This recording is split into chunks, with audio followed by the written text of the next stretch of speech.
She's my first guest. Is supposed to be here right now. Her number is that she texted an email.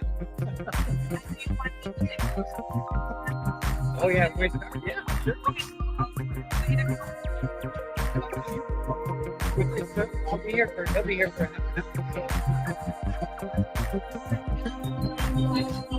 I have 18 guests. There'll be plenty of pictures. Hi.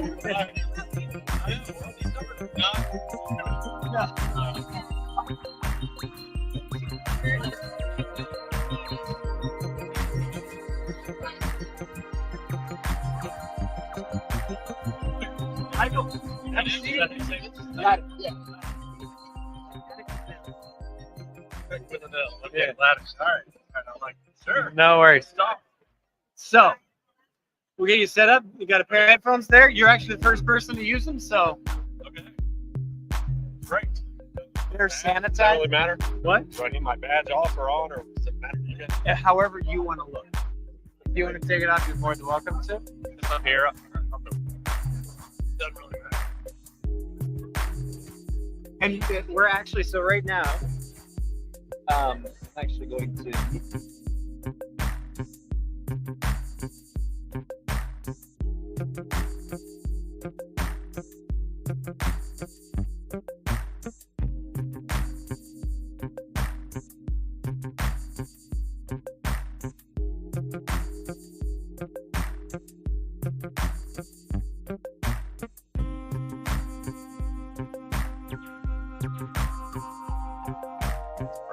All right, so folks, we're here.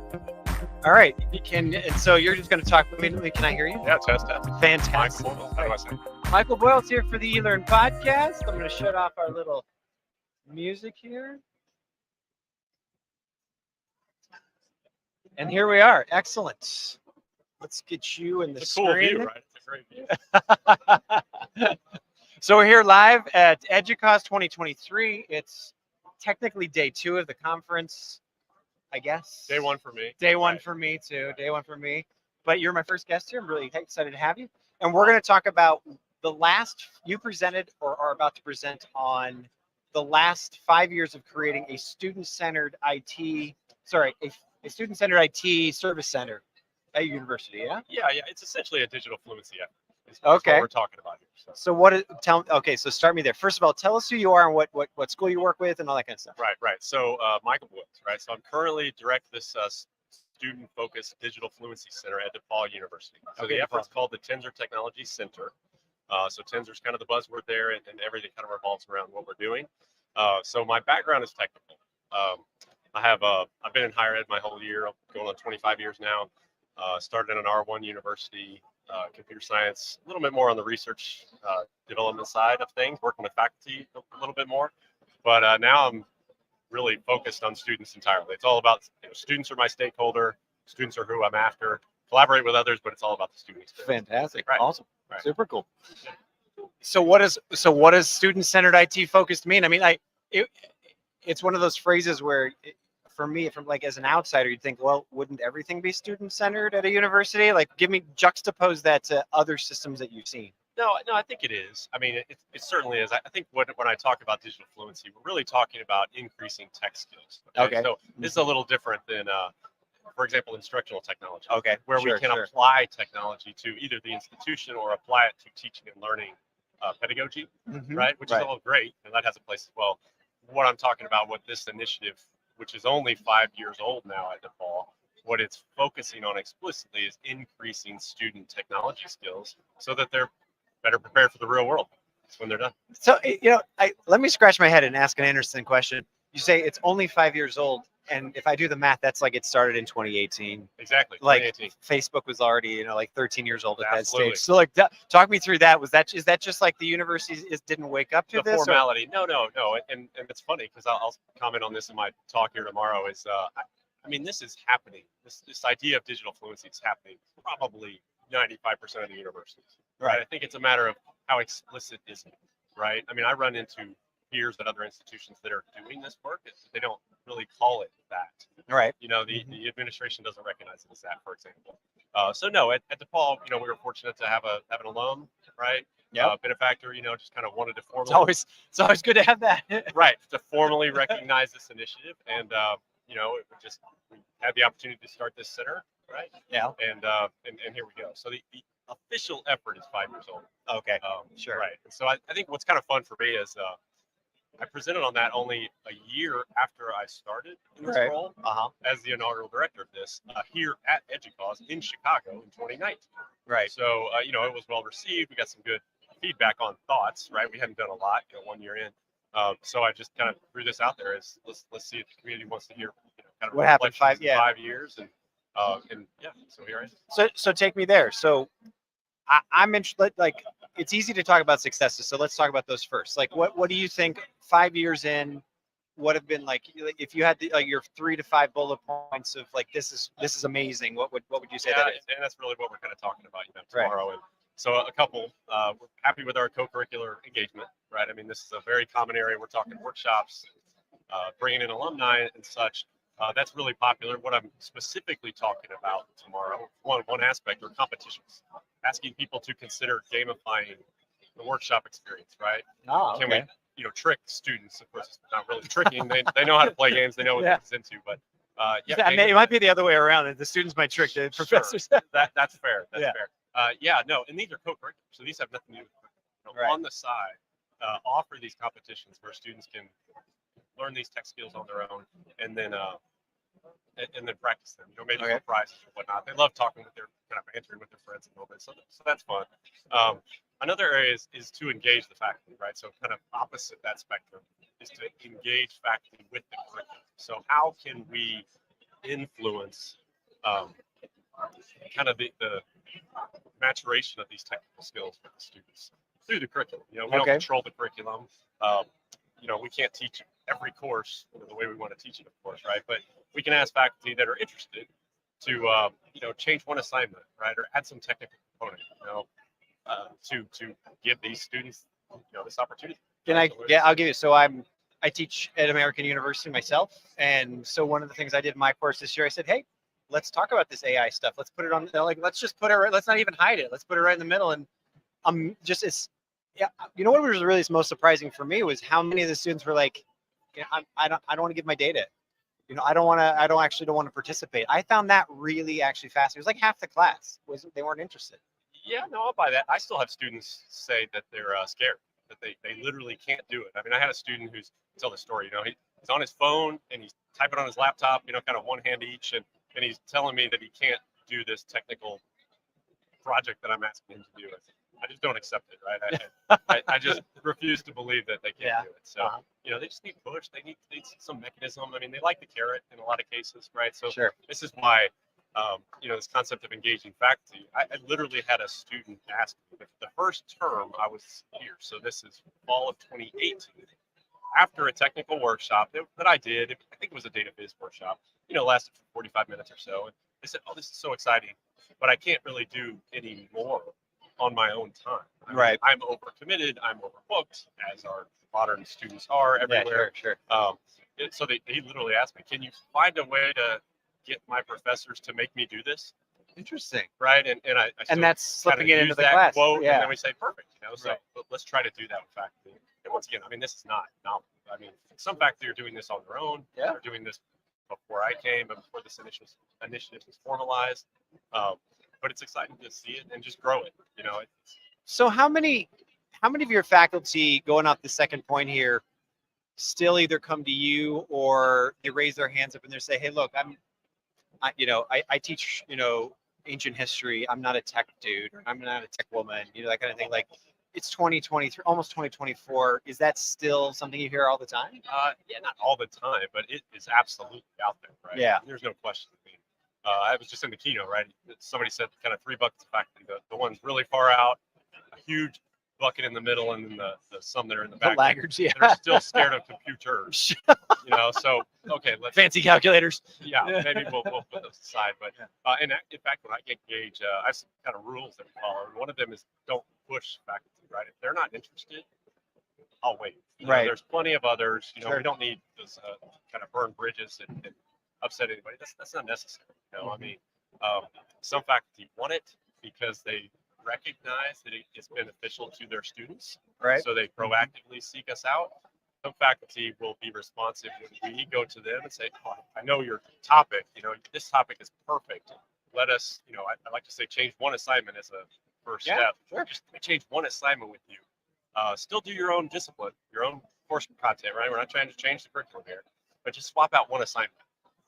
Instead of writing a report, one of the things, and you might like this, right, as a podcast guy, right? So one of the things we did for the biology course was instead of writing a traditional final report, students do the same research, and they have to either create a website, which is great, or do an audio or video presentation story presentation. Yeah. So students did video series. Awesome. Literally, two students back and forth. They think of what they have to do with this, right? Mm-hmm. I mean, they're learning all these tech skills, even if they're not great at it, but it's fun for them, and they're learning it. And they're still writing a script. They're playing off each other. They have to know the material really well. They're providing visuals for background. It's great. I mean, that's fun. Is it? Do you think in that particular scenario, like I'm thinking of my kids, they're not quite in college yet, but still, I mean, they see Netflix, they listen to podcasts. They like. Are the formats already there for them? I'm thinking like of a documentary series. Like, hey, look, I think I can emulate that, or I think like, are they being super creative and completely making up their own kind of thing? Yeah, I guess I haven't seen any be super creative in that definition, right? I mean, the news story, a lot of students listen to podcasts, right, without video. So yeah, I guess I haven't seen an overly creative media media form, right? But they're still great. Maybe in the they're still great. Yeah. So what? I'm sorry, I'm just looking at our time because I know I got some other people coming up. But so, is there another sort of win success? I mean, is it more access to apps and tools, more access to devices, other wins that you've seen along in this program? Yeah, I think in terms of that, you're talking about facilities, and physical, like you said, devices. And we're fortunate with this effort. We have a central center that was kind of growing over the last 4 years, and it had to move around a little bit. We were in a library that needed renovation and bounced around pandemic and such. But now, 9 months in, we just opened our brand new library. Right. So we are located there. We have 11,000 square feet. It's really exciting. New computers, XR technologies, digitization equipment, maker spaces, all that stuff. Super cool. Yeah. So even if the students don't engage with our co-curricular programming, or if they don't engage with courses that have these tech skills, they can come to the center and do just fun projects. Nice. The students do that, right? Nice. I mean, there's students, a couple of recent students have printed some superhero medallion, medallion kind of stuff on their 3D printers, and it's great. I mean, it's accessible and just fun. Have you seen any outcomes that would lead us to believe introducing these aspects into one assignment or anything like that? Does that lead them to either a better resume coming out of the school, more interviews with recruiters, maybe a different career choice or a different job choice? Is any of that stuff? Yeah, it's difficult to measure that. Sure, right? Of course. But that's really kind of what we're going for. We're tracking some things along those lines. I guess the best point I'll speak to this is our community partners. Mm-hmm. So we're in central Indiana, so near Indianapolis. So our community partners, business collaborators, and alumni, they just love what's happening. Right. I mean, it's even this idea of how we train students, right? We're not training them for a particular technology. We're just training them to learn about and apply tech on their own. And that's what we're trying to do through courses and competitions. Sure. And so, we hear that that's what employers want. Right? They want students who can learn on their own and, kind of not be anxious with tech. Even if you're not in the tech sector, you're likely going to use tech. You talk about it. It's a no-brainer. Yeah, you Yeah, have I to. mean, you might supervise folks that are going to have tech, or might buy a company that has tech, right? So Mhm. all of that's out. Yeah. Can you reflect as well, just for a second?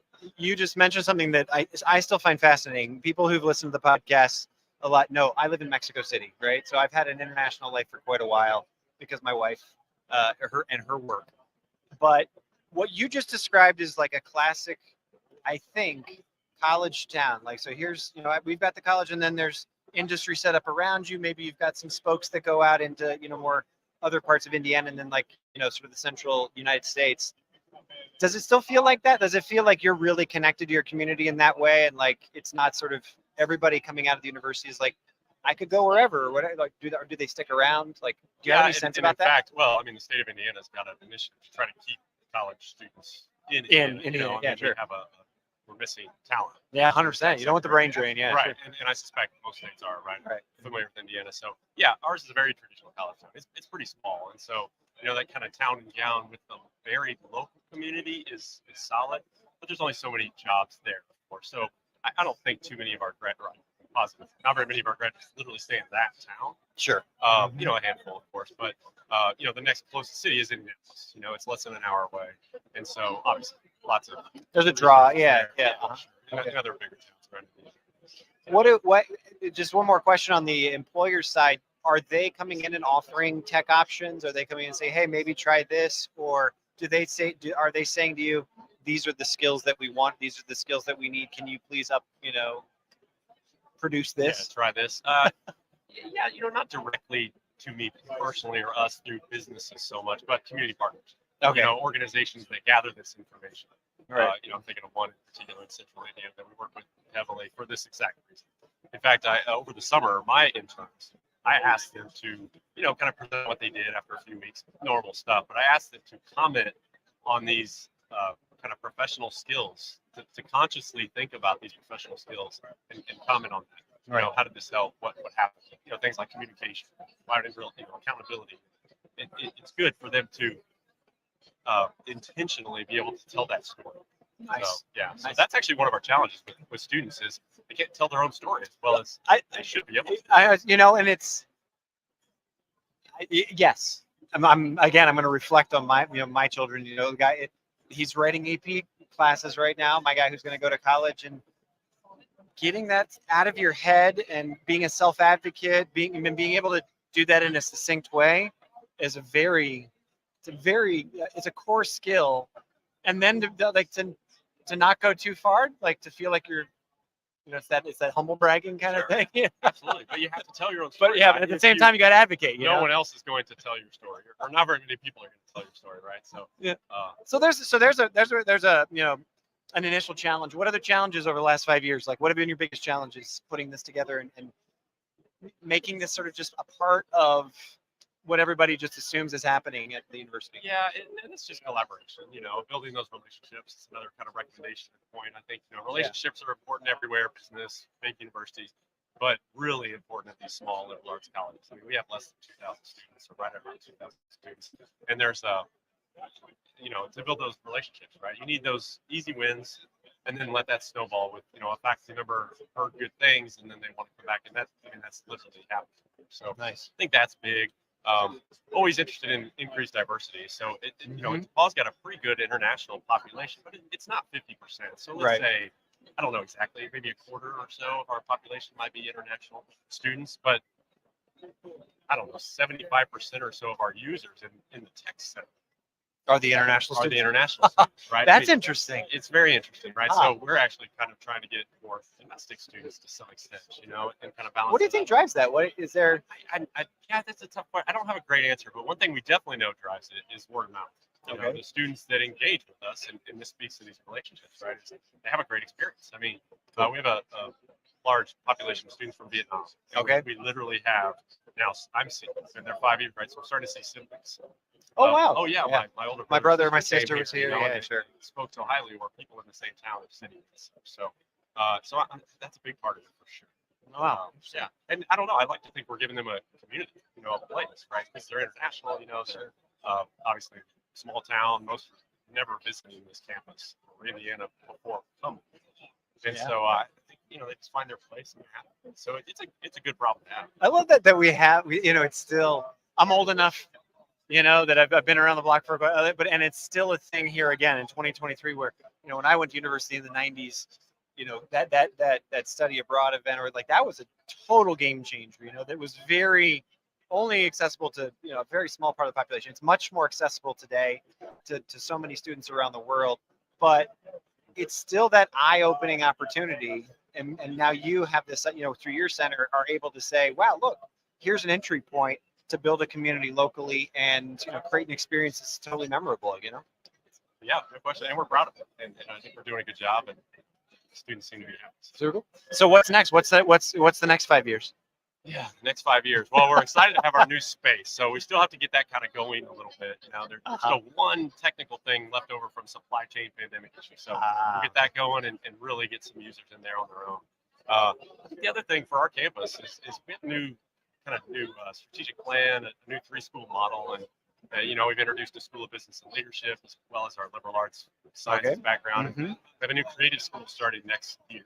So we're directly going to be affiliated with that center, or that academic effort, right? That theme, and excited for what that's going to bring. I think it's going to bring a different level of students. We're really into these things like digital exhibits and creative type experiences that we can enhance with technology. Right. So I think we're going to look to do that more. What does that take me down that path just a little bit more? Like, what does that look like? Is that a virtual fair, like a virtual art fair, or a virtual business presentation fair, that kind of thing, or is it I'm 3D printing things or I've actually created this engineering project with technology, or all of the above? Yeah, all the above. But I mean, one of the best examples recently, this was last year, a couple of first-year students and a couple of their partners got together. They did their own digital exhibit. It had projection that they borrowed from us, projection mapping onto walls and surfaces. They borrowed 4 monitors and did this fancy kind of externally projected 3D model scene that sat in the center of the room. So it was a physical room. I don't know, Wow. 30 or 40 feet square or so. So it was like an installation. I mean, it was an installation, absolutely. Yeah. They had photos and digitally modified photos and such on the wall, and so it was an immersive experience per se, enabled through tech. And these 2, 3, 4 students that worked on this, and they learned so many tech skills along the way. I mean, it was really very super cool. Those kinds of projects, I mean, that's what we're expecting to see more, right? Think of theater, right? Pull it more into theater. I mean, they're already doing tech and projection, but I'm positive. What about the other direction? Bringing more of that theatrical, like those skills and that kind of showmanship, for lack of a better word, into their business, into academic studies, into whatever project. Does the reverse happen as well? Yeah, I think so. Right, creativity. Yeah. Bringing creativity to business. And when I think about our new 3-school model at Paul, that's really kind of what I'm thinking of. We've got the business and leadership side. Now we've got this creative school and the creativity, the ingenuity that comes with that, innovation, and those can partner pretty well. So yeah, that's totally super cool. All exciting. Final question for you: magic wands. If we have this conversation in 2 or 3 years, but what's the change that you want to see most? Just like kind of like personal, just. Yeah, Michael wants to have. Yeah, I guess for me, it's simple and it's not very novel. I guess the best thing I got is maybe this is a data analyst in me. I just want to see more. I just want to see even more students, not necessarily more space or more tech, but more students, more engagement, more faculty buying into this concept. Just more tech skills, because I believe in it so much. It's so fun. So yeah. Well, thank you so much for taking time out of speaking with me today. It's a pleasure. Really appreciate it. Yep. Thanks. Have a great show. Good to meet you. All right. Thanks.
All right, folks, I am back with Tom Andriola.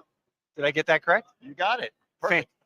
And we are going to be talking about strategically positioning IT for change. But before we do that, why don't you introduce yourself? Who are you with? You know, kind of give us a little bit about your background and why are you somebody that you should be talking about strategically positioning IT? Yeah, no, so I come with a very unique background, very kind of unique, at least for the industry of higher education.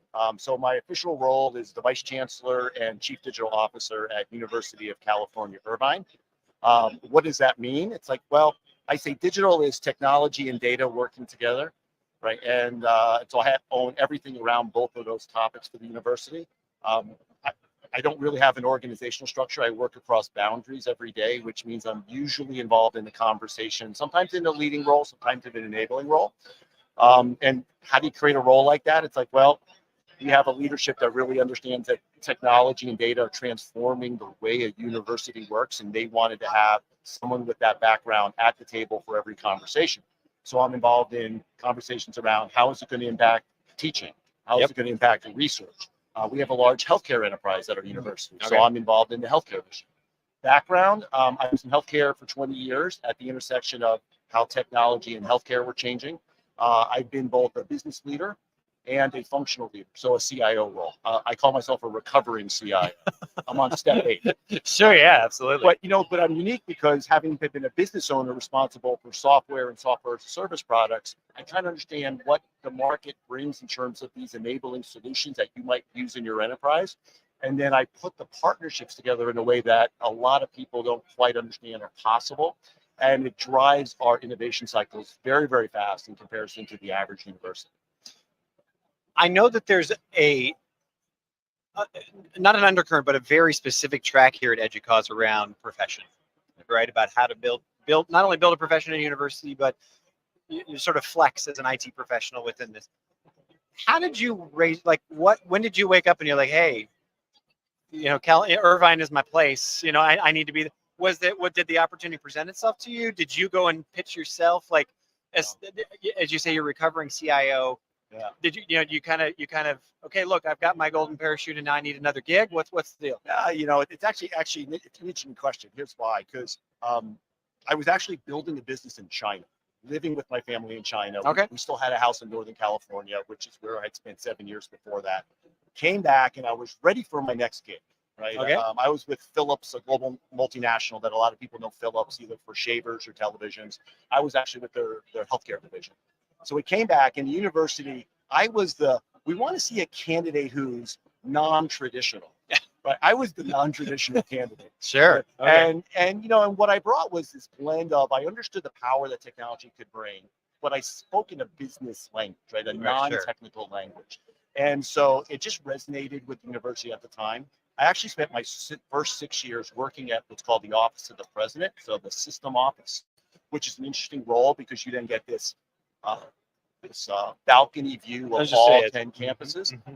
But then I didn't feel like I had the real university experience until I jumped down to an individual campus. And so 4 years ago, I jumped down to Irvine because I just had a really good resonance with the leadership there, who basically said, look, technology is going to transform everything that we do. We need someone who understands what that path looks like to be a part of our leadership. And I said, that sounds like me, but can we put data in the equation, right? I said, because technology just generates data. Data is the value proposition. Right. The radiologist doesn't care where the image comes from. They make your diagnosis based on the image. Mm-hmm. And that's why they'll switch out a $2 million machine to get a better image, yeah, right? Or a different kind of image or whatever. Right. So even that kind of paradigm framing was different for people. So you think about what the university does, everything we do is captured in data. Mm-hmm. So the value proposition of what we can do with data is immense. And so that's what I spent a lot of time working on. How does that, so now I guess you chose Irvine, and obviously you said that relationship worked out. Does that then affect the other 9 campuses? Does it, are you able to have a cascading effect across them, or you're like totally independent and Irvine's now like the horse that's like totally pulled out in front and everybody's like, damn, we need some of that? Yeah, no, I think it's, so having the Office of the President role, you saw the kind of the power of federation, or confederation sometimes is more accurate. It's like, we were loosely coupled under a single board, but there's a lot of autonomy at each of the campuses and the medical centers. But you can create these collaboration points across boundaries where you can get campuses to learn off each other's back. It's like what you're doing at your campus or med center, 80% of it is the same as what I'm doing. So if I can take your 80% solution and get time to value quicker, when you're a business guy, it's all about speed.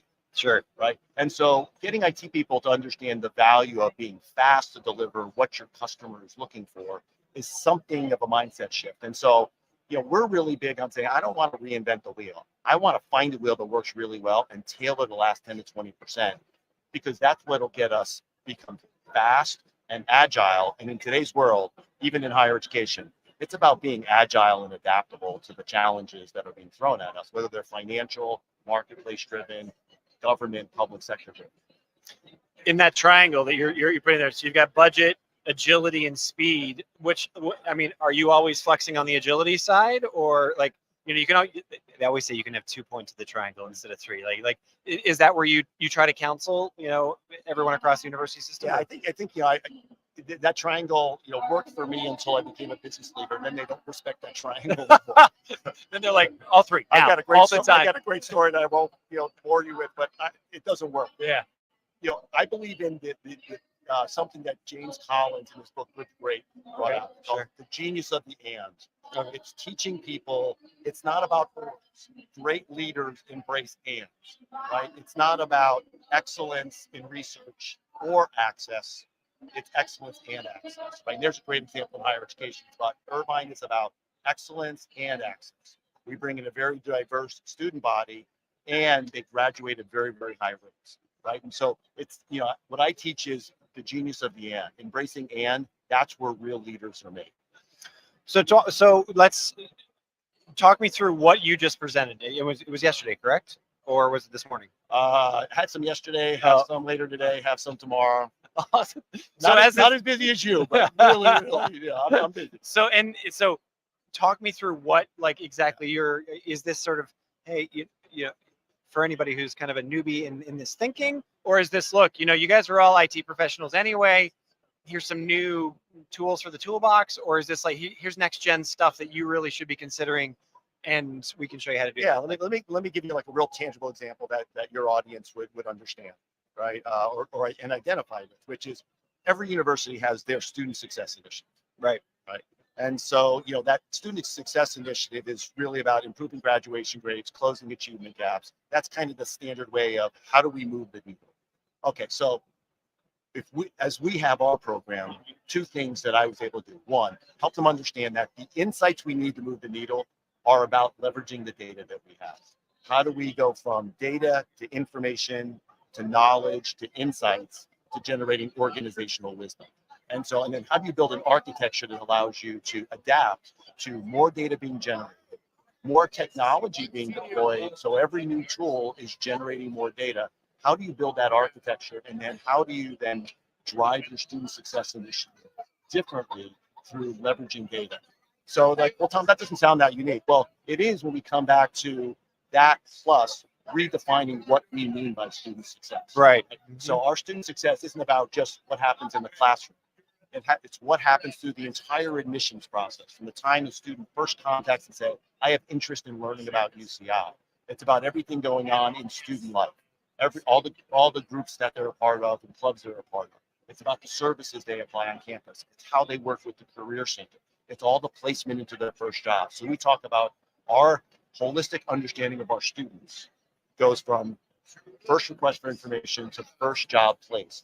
And now, what are all the digital data points that are being generated in today's world? Because a lot of it is happening on computers and on their phones. How do we harness that data and actually understand our students as individuals, not as a class that started in September as 5,000 or 8,000 students? Each one is an individual with their own journey that they're going to travel. How do we help them navigate that journey and support it and personalize it as they need to change it based on what's going on in their life? These are concepts that are used in other industries pretty regularly, but they're relatively new to higher education, right? It takes an outsider who's come from that world to contextualize it to what we're doing. And now, we're calling that student success 3.0. Okay. It's not just about, putting it, accepting, students that you think are going to be successful. It's about being very accessible as a university. 85% of our students identify as non-white. That's how diverse we are as a university. Sure. That means they come with a lot of diversity in the backgrounds of what their starting point is. We try to understand them through data, and then we try to say, how do we help coach them, guide them, support them to graduation, or whatever their goals might be? Because every student has their own set of goals, and they're different on day one. Well, it's really like what's moving in my head right now is flipping the script entirely, because you just said, and I could correct me if I'm wrong here, like when I went to university, I think it was like, hey, let's look through the applications and let's see who's coming prepared or with enough acumen that they will likely be successful within the system we have. School was very selective, right? Whereas it almost sounds like a flipping of the script entirely, where it's like, look, what if we had a system where we could bring in more or a more diverse population, and then create this environment, this enabling environment for success? Yeah. Does that make sense, or am I making that up? Right. So, like, the catchphrase could be, we want to raise all boats, right? Right. Or or our chancellor loves to say it this way. He says, look, universities have to stop being selective around what students and really starting to help support all students to their success. And we've got a great story that's out right now that's talking about academic recovery. our data gave us insights into structural barriers that we as an institution have put up that stop our students from being successful. So, for example, if you started in engineering and it's a really, really rigorous curriculum. Sure. And you spent your first 2 quarters and you're just below that 2.0 mark. It's not for you. I want to change. I want to go over to a different field. But there was a policy basically said you can't transfer unless you have a 2.0.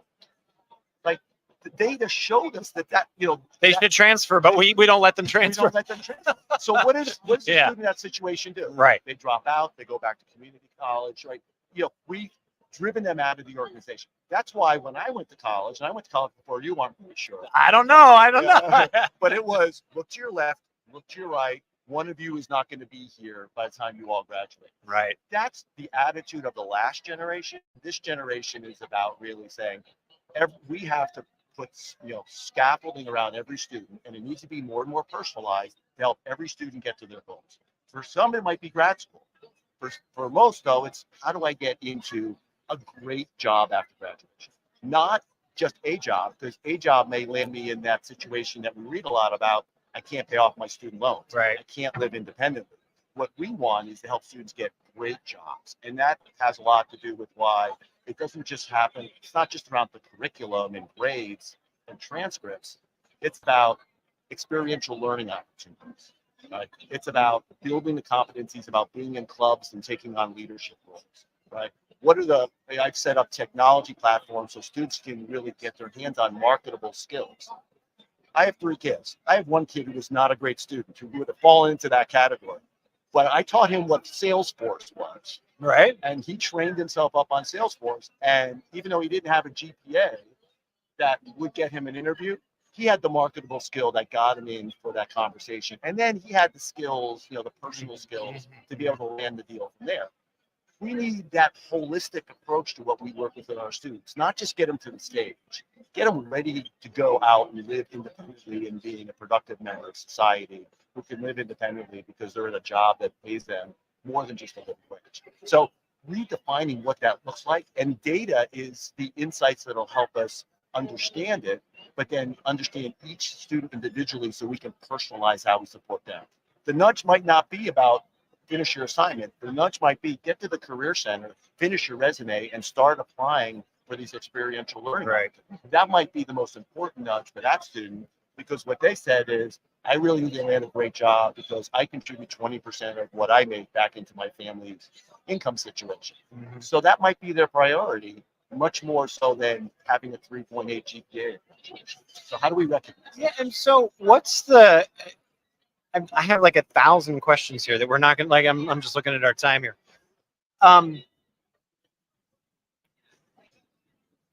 What's the spectrum of going from babysitting to, creating those actually building those independent success habits, right? And obviously we're right now, we're talking about somewhere in the middle there. How do you differentiate that? And how do you make sure that it's look, you're not holding their hand, okay, here's the career center, go. And so really, building that muscle for it, Yeah, so I think, so a couple thoughts come to mind here. So one is people kind of come with a certain attitude around this, is what I think. Some people really look at our students saying they're not very independent. We need to coach them, guide them, and have a strong hand on the steering wheel. I come a little bit more from the opposite, which is I think our students are pretty capable, in a lot of areas. They're naive, especially when they first get to us. But I think they're very capable to make their own decisions, and life is about making decisions, sometimes bad ones that we learn from. So don't rob. 100%. Yeah, you got to have those experiences. So I fall more on that side of the spectrum, right? So that's number one. The second thing is that they evolve in that along the way. So someone was sharing an example with me earlier this week about African American students, and how to be successful with them in the learning environment. It's all about agency. Sitting and dictating them in class and forcing them in that structure, they'll tend to reject more than if you cover things in the classroom, but give them a lot of things to take and let them digest on their own time, under their own agency. That's the way you get ahead with African American students. Incredible insight, right? Incredible insight that someone working in the classroom every day, shared with me. I bet you our data could probably prove that. in terms of how do you get people to engage, right? And one of the great things about being a research university with a school of education is we know how to set up the research A/B tests about how to test for agency. So I think understanding student agency and how much they want to grab is something that has to be explored. I mean, with our whole data-driven student success initiative, we have an empowerment lane, which is how do we put data in the hands of students to define their own goals and then nudge them. It's all opt-in, but then allow them to be nudged. That will help the things that we know work to help them get to their goals. Right. So I think that that's the model that we need to help more students figure out. Some get there their first semester or quarter, and they're like, I know I have to do this and this. It was very interesting.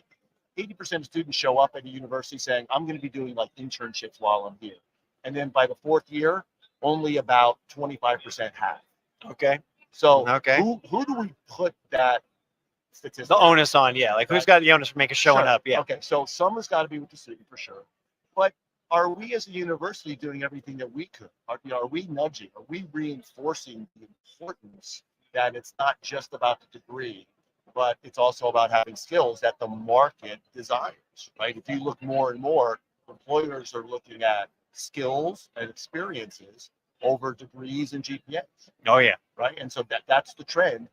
Are we preparing our students to go out and be ready for that world? I think when you look at the survey results about higher education and some of the gap, some of it is in those equations where we're focusing on A, but the outside world we're sending an unfinished product out to the market. But it's always going to be a balance. Like, and I've been talking about this now for 3 years on this podcast too, where it's always going to be a balance of I need my students to come out with those really tangible skills that an employer could use today, but they also need to have that other 50% of they need to grow. They need to learn how to work in groups. They need to have a cohort. They need to have all of the other stuff, that independent agency, as you say. Yeah. So that's always a balance. It is. Yeah. I mean, the terms I've learned is like durable competencies. Those Yeah. are like critical thinking, working in a team structure, right? Effective communication skills, right? Use them in every job that you get. And then there's the marketable skills. Right. I know how to use Salesforce. I know how to, use. We're not sponsored by Salesforce, by the way. No, just yeah, no, that's okay. It's just top of mind. Yeah, It's like, they do just such a great job of letting people learn at their own. And I know tons of people in the Salesforce ecosystem. I'm totally just making a joke. I apologize. So talk me through. We got about 10 minutes here. Oh, yeah. Talk me through some of your greatest challenges, like when you are coaching other leaders or other CIO individuals at the university level. What are their biggest challenges? Is it getting buy-in? Is it moving the needle? Like you've got sometimes there's just like that sort of dark state IT group that they're just like, look, we've got our things and we're not moving. Is it long-term contracts? Like what is it? Yeah, no. To me, it's all about the soft skills, right? So at the University of California, we developed a leadership academy for technology professionals to help most technology leaders grow through being really good at a technical aspect of their career. And then they get to a level where it's all about the soft skills. It's all about how do I be an effective leader? How do I drive collaboration across organizational boundaries? Because we are organizations that really love our silos. How do I innovate? What does it mean to innovate, and how do I play a role in innovation? And and then how do we help the organization manage change, right? So when you talk about like where do I spend my time, it's all in the how do I help an organization ask itself the right questions about where it needs to be pointing its directional arrows, and how do we rally and give people different ways of thinking about how are we going to get there, and it might be different from where we've been. And then for technology professionals, and yesterday I ran a workshop with, just here at Educause with leaders. We talked about positioning IT to be strategic, right? Right. All organizations are looking to improve. Okay. Right? But, when you look at really effective leaders, that improvement that they're driving is not a linear improvement. It's an exponential improvement that I call bending the curve, right? Path bending leaders, we call it, right? So how do you become a path bending leader? What's interesting in today's world is that technology professionals are in the best position to be path bending leaders because the path is being bent by technology or better tools, right? It might be a technology application that you're buying in the form. It might be leveraging the data. In the last 9 months, it's all been about How will AI, you use AI, yeah, sure. right? Ding, check off Yeah, the bingo exactly, cards, yeah. folks. Yeah. No, and IT people generally, a lot of us are introverted, Mm-hmm. right? We like to be at our desks, right? You and I work for each other. We're in cubes across from each other, so I'm going to teams you to talk about this thing. So it's like, how do you get them to come out of your shell? How do you get them to export? Like we've had a AI work group meeting every week for the last 3 months, and the entire focus of that group, I realized, was on how we make IT better. And I'm like, we have to start externalizing what we're talking about. How do we make the university better? Well, obviously, we want to have a well-functioning group here and leverage these technologies and write code better and do better documentation and those things. But how do these tools start to make advisors better? Right. Make admissions professionals, right? Preaching to the choir here, man. I've been talking about this. Yeah. Right. So, but you have to grow the IT people to recognize that that's the role that the university needs to step up to.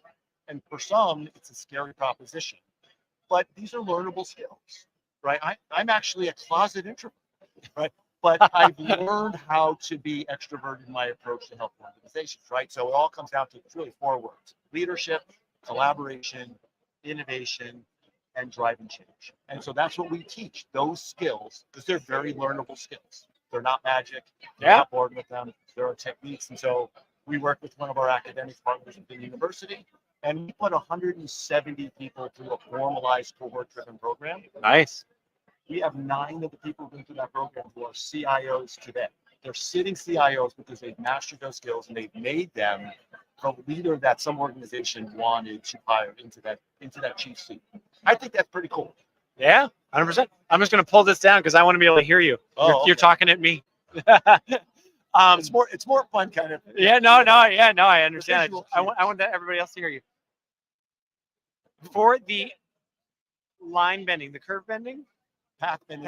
path bending leader, what's, again, another balance question for you? Because this is, you're introducing a ton of change quickly to a already stilted, system or organization, but then also individuals within that, as you just said, who may not identify as tech savvy or even want this in their life, right? Most people are looking for stability.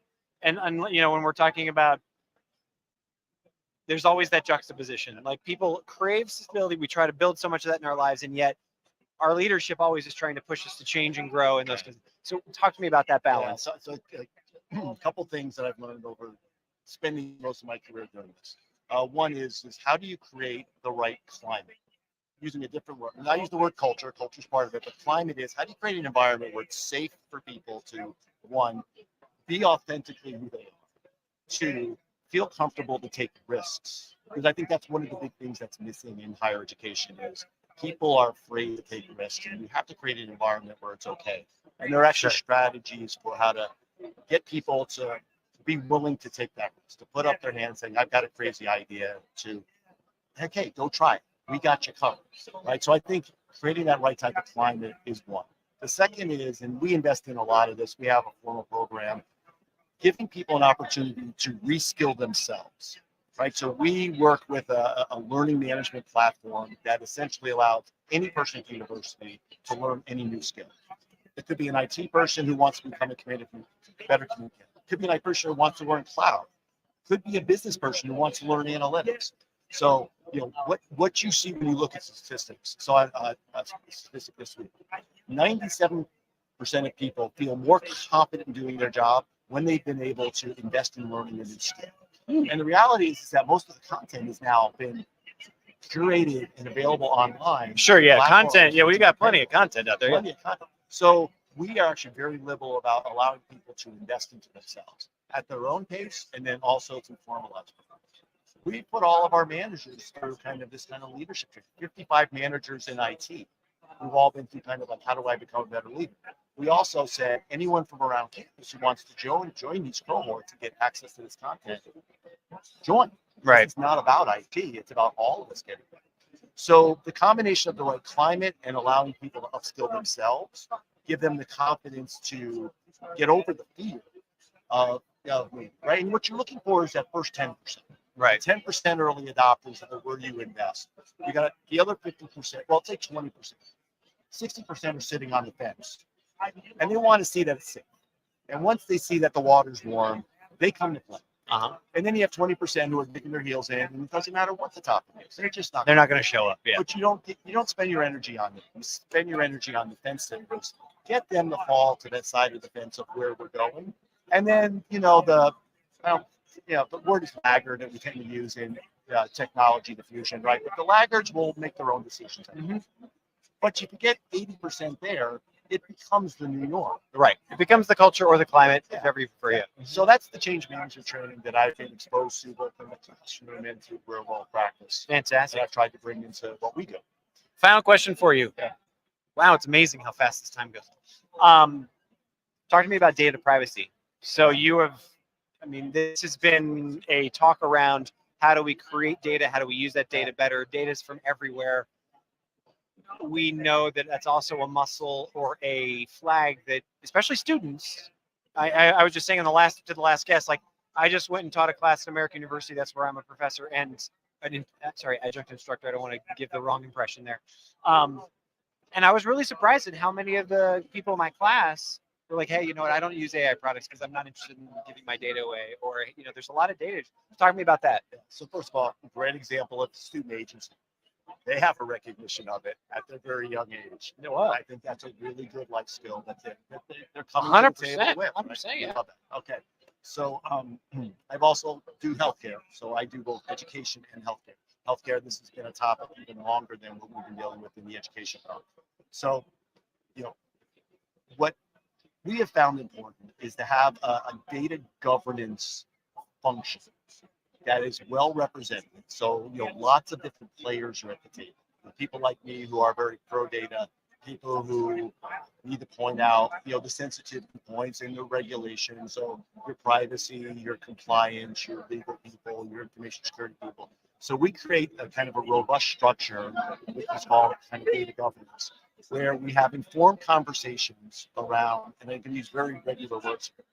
Could we and should we use this data for the purpose that's been talked about? That might be an internal use, but it also comes out in today's world that you have an external organization that wants access to your data for some purpose. They might be training up their new model. They may want to interface. And so we have kind of very informed conversations with a formal body in our, it's called Health Data Governance Committee, on health side. It's Student Data Governance Council around student data.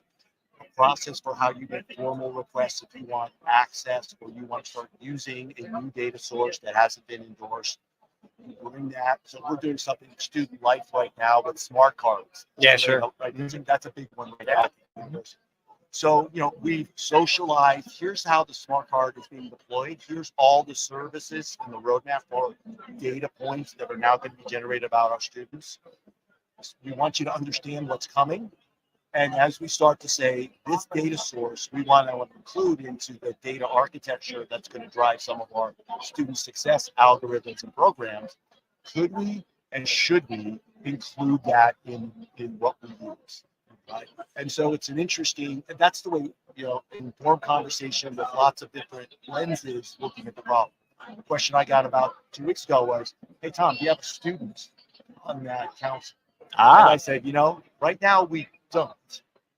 But it's something that we need to raise about, is it valuable to have them on the committee or to have like an adjacent student advisory group who brings the perspective. Of course, yeah. Right, because we try to same thing, like putting a patient in the conversation in healthcare. Maybe not need to be a decision maker, but definitely should inform the process. Inform the process. Right. Yeah. So that's when I know the process is working. Right. The topics get raised. People aren't going around and just saying, "Oh, by the way, I just gave all of our student LMS data to this company." Yeah. No, please. We don't want that. Sure. We want the process to be value adding and informed. That we're doing, we're balancing. It's a balancing test between could we use the data for a purpose, because we believe in using data for good. We think we're obligated to use this data to help our students succeed. But it comes fraught with a set of sensitivities that we have to be realistic. Tom, thank you so much for this conversation. This has been wonderful, and I wish you a wonderful rest of the show. Thanks for having me on the show. Appreciate My pleasure. Thanks. Yeah.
and technology, quick polls, all of these researchy things that come out of Educause. That's my team. So that's what it means to be an Educause researcher. We're out in the community. We're learning about the things that matter most to our members, and we're bringing some data-informed decision-making tools to the table. Very cool. Now I get to be embarrassed right now because I just realized that my microphone mics were both muted Oh my word! during half that first part there. So I'm going to reintroduce you. I said something incredibly smart. This was profound. Yeah, This it was so like, earth-shattering. but I want to reintroduce you. This is Janae Robert, because now we actually are live and people can actually hear us. And you were just explaining the research that you do for Educause. Yes. Before we go down the generative AI path, the data governance path, the things that we're actually going to talk about, how did you get here? Like, how did you show up in this position? Oh gosh, how long do we have? How long is this? We have 28 minutes. Okay. No. You know, the short version is that I was in grad school. I was interested in becoming a chemist, of all things. And I really wanted to be a chemistry professor. But the closer I got to that goal, the more I realized there's so much we don't know about how higher ed works, about what our students need. And so, you know, over a period of 6 months or so, I found myself in the education world, got a PhD in curriculum and instruction, stumbled into learning technologies and those types of areas of research. And yeah, all roads lead to Educause for me. So here I am. Fantastic. Right on. So how many different presentations are you doing here? I don't even know. Okay. Because I know, like, I thought we were going to be talking about generative AI. Yeah. And then she said, well, no, I thought it was data governance. I'm not sure. So let's talk about both of them. Yeah. As someone who is looking at data for Educause members, as someone who's like, give me the 3 bullet points of the buzzwords around generative AI. Like, what are the things that you've learned? Or like, what have you learned? Like, if somebody comes up and is like, oh my God, AI is. Yeah. Well, specifically, listen, a qualitative researcher can never give you 3 bullet points. So I'm sorry, I have to deviate. But, so specifically, probably the presentation you're referencing is we did an action plan for generative AI. Okay. And so this is where we talk to panelists who are experts in the field who are saying, this is the ideal future we want to see in higher education. So instead of us sort of being pushed by the ship that is the giant world moving as it moves, how do we steer that ship a little bit? Okay. And so that is an action plan report in our Horizon series, and that's out in the world. I hope everyone's clicking and finding it right now and reading it. But our panelists design or describe the future that they would like to see. So this includes figuring out how to do ethical AI, inclusive AI tools, equitable AI tools, tools that support human connection instead of hinder human connection. It's kind of this ideal future, right? And we understand the future will not be ideal. But what's powerful about the report is that the panelists then design these actions that the community can take, whether you're just an individual acting on your own, whether you're trying to do strategic planning for a whole unit or a whole university. There's something in there for everybody to really sink their teeth into. So how can we be active members in creating the future we want to see around generative AI? The biggest challenge that I've seen over the last, I guess it's 12 months now since the explosion of ChatGPT last November, right? We're coming up on that anniversary pretty quickly, is the overwhelm. Yeah. 1,000 apps a day. You know, if you go into if you even look it up once on Facebook or Instagram, like all of your feed is just, saturated with people like, oh no, here's the real tool, or no, here's the. So as an educator, as an educational institution, how, like in your report, how are you sifting through that? Yeah. And saying, look, like what's bubbling to the top? What is, are those things happening now? Or yeah, I mean, we're really encouraging folks to be collaborative about this. There's no individual one of us in the community who has all of the expertise needed to figure this thing out. And I think that's one of those giant challenges. As an individual user, I might kind of be able to evaluate whether this output is accurate because I'm a researcher, but can I evaluate the security and privacy of the tool? Maybe I'm not the best expert to figure that out. Sure. And so that's really where what tools should we be using? What are the good ones? Which ones should we steer clear from? I think it's really about tapping into your community, finding the people who have complementary skills and expertise to you, and doing the thing together. Nice. What are like the biggest challenges that your experts have put on the table in that report so far? Certainly equity, as I mentioned before, the way that algorithms are trained on existing data. The way I like to explain it is that these algorithms are not trained on an ideal world. They're trained on the world as it is. And we know that the world as it is has big problems with equity, inclusion, accessibility, diversity. And so it's really about figuring out how to get around that piece of the puzzle. And then, of course, related privacy and security. So if you're using one of these tools and your data is now living in a cloud, what happens? Am I going to be quoted by ChatGPT in a couple of weeks? I don't know. Maybe. Maybe. And is that good or is that bad? I don't know. But yeah, so I think it's really around equity and around privacy and security. Those are the biggest issues that we're thinking. But there's a bunch of them. Of course. I was gonna say, I definitely, that one always bubbles to the top. But then authenticity and original work is always one that bubbles as well. Is that are we becoming more comfortable with that? Or is your panel feeling like, hey, look, this is a tool, they're going to use it anyway? Yeah. I don't want to put words in your mouth. No, yeah. I think the angle, certainly for the panel and really the broader community, what we're hearing now is instead of being really concerned about originality of work or, cheating is a big buzzword around it. Yeah, What we really want to start shifting toward is giving people the skills to evaluate the outputs of generative AI, understanding what the tool actually does. Of course, you had a bunch of people thinking, oh, this is a really cool search engine, right? And now people realize it's not. Yeah, sure. And so I think over time, we're building that digital fluency, that data literacy, and the more educated users can be about what the tool is and what the tool isn't and what the pitfalls are and what the opportunities are, the better we'll be able to use it for good. I want to flag what you just said there, that I don't know. It kind of it's interesting. You just said people thought it was a really cool search engine, but it's not. Yeah. For everyone who's listening right now, as someone who's now written this report, give me the difference between that. Like, why is this not a search engine? Yeah. So, and this is specifically around ChatGPT, right? Sure, of course. And so there are search engines that use generative AI. Sure. So I think what we're seeing now.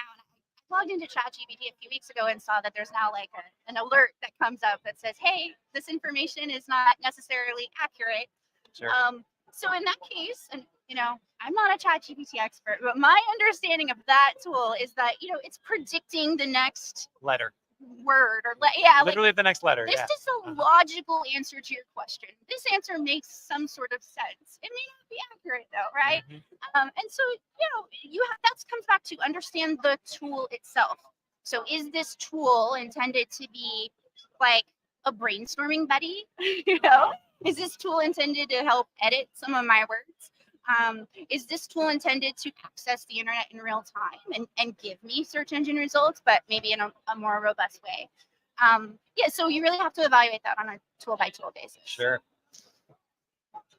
Incidentally, for anybody who's interested, Marcus Bernhardt, who's been on the podcast before, and he's actually, he might be here this time as well. He actually just published a great paper on LinkedIn about how this letter, guessing the next letter thing works and stuff like that. So it's an interesting piece there. I'll have to read it and maybe get some more technical knowledge there. Well, before we move into the sort of, because I think there's a great segue into data governance here, because there's so much data. Did you just hear that? That popped? Something. Something just popped. We'll see what that is. I'm not sure. And now that just made me completely you were segueing into data governance. Right. So anyway. Data privacy, data governance, the Gen AI tools, the explosion of these Gen AI tools has not only created a lot of data, but it's also enabled the creation of so much more content, which creates more data, etc. Tell me about what what are you talking about with members at Educause here this year? What are the most important topics around data governance? Yeah, and that's a great segue. You should be a podcast host for a living. Yeah, You did a great job. Someone should hire me to do this. Anyone? Anyone? interestingly enough, our data governance action plan was published even before the generative AI action plan, and yet we still managed to get some of these themes in. But it all comes down to the fact that we're living in a digital world. There's so much information in the world right now. There's data being collected about all of us everywhere all the time. And specifically in higher ed, lots of data being collected about students, about all sorts of stakeholders. And so we're just seeing that grow now with the mainstreaming of AI tools. And the question then becomes, how do we manage that data responsibly and ethically, and in an inclusive way, with our goals in mind? And again, instead of being steered by the ship, how are we steering that ship? Yeah, so it comes down to understanding the amount of data our institutions are collecting, formulating a plan for how we collect it, why we collect it, how we use it, who has access to it. I mean, the questions are truly endless. Yeah, sure, 100%. Yeah. Yeah. What's the, so let's talk about ethics around data governance. How far outside of my institution do I need to look? Like the circles, right? So I mean, I've got the student, then I've got their classes, then I've got their the college or the the end, and then I've got the university system, and maybe I have other campuses. Like, how far out do those rings go? Oh yeah, and it's an insightful question because last year we published a report on students and technology and their opinions around some of these topics, and we're seeing even students expressing a lack of trust in their institutions based on how third-party tools are using their data. Interesting. So how far that ring extends is pretty far, actually. If you are trying to make sure that your students can trust you, you have to make sure that you're keeping an eye on all of the things you're asking them to interact with in the educational setting and vetting those tools to some extent so that the students feel like they can then trust those tools. Do you have any sense, or is this in the report anywhere, of the student sentiment about data privacy around? Is it shifting in the way like, no, I want more privacy, or I don't care, or is that still does that balance still? I don't know. Yeah, I don't have really the longitudinal vision on that. I can tell you from last year's report, we certainly had some students who said, we would ask students things like, do you know what your institution does with your data? Okay. And some of them would say, I don't think they collect any data about me. Oops. And then some students are saying, I think they sell my data for marketing. So you really have quite a range of student sentiment in that regard. It just always comes back to building that relationship with your students. You want them to be able to trust you. You want to be doing the ethical, responsible, correct thing to do. But students are picking up on these issues more and more as data privacy and security are just sort of mainstream topics that they hear about in their daily lives. A topic that just came to mind for me, I'm looking at Oracle's over here, AWS is over here somewhere. Talk to me about power dynamics in data governance. And I don't know if this is something that you explore in your research as well, but like it seems that companies like Amazon, Microsoft, Google, obviously, etc. How much flex do they have when coming into over the university system, over the higher education system, in terms of where data sits, who owns the data, what it can be used for? Those pushing a university one way or the other. Yeah, I haven't done any research on that. That's a really interesting avenue. I haven't really gone down that rabbit hole.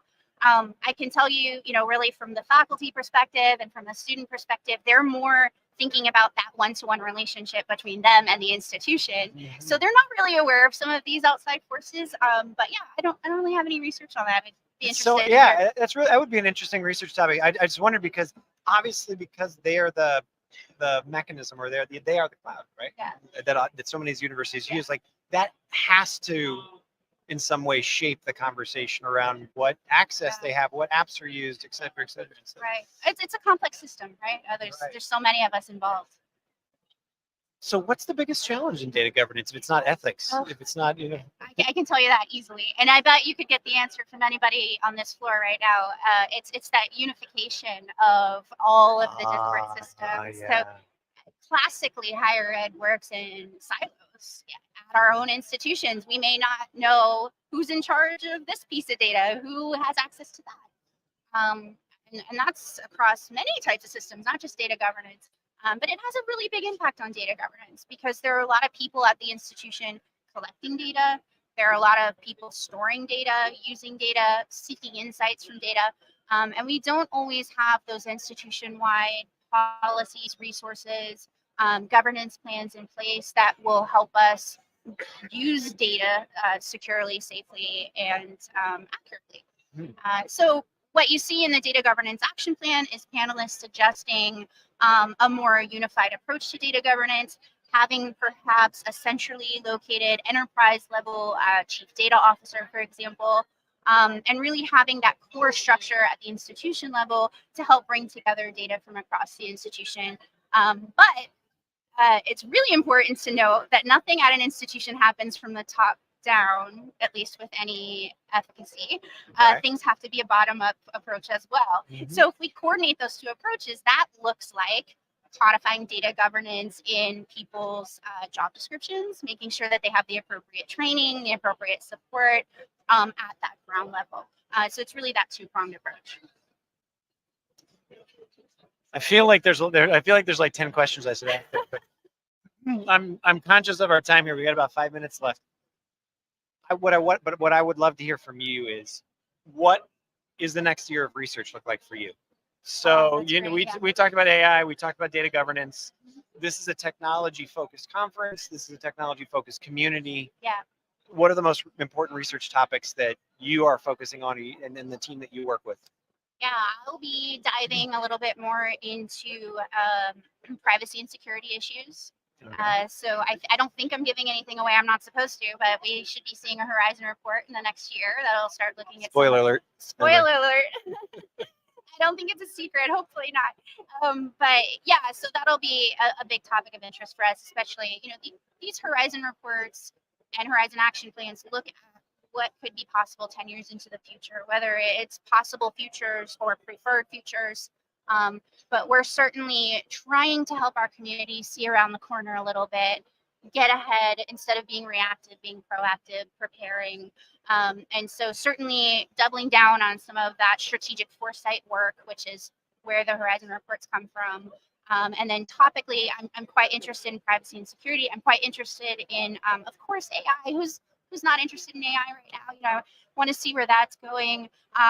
Yeah, and equity and inclusion and accessibility. We have huge hurdles in this area right now, and so bringing that into every single thing that I work on over the next year and beyond will be a priority. Super cool.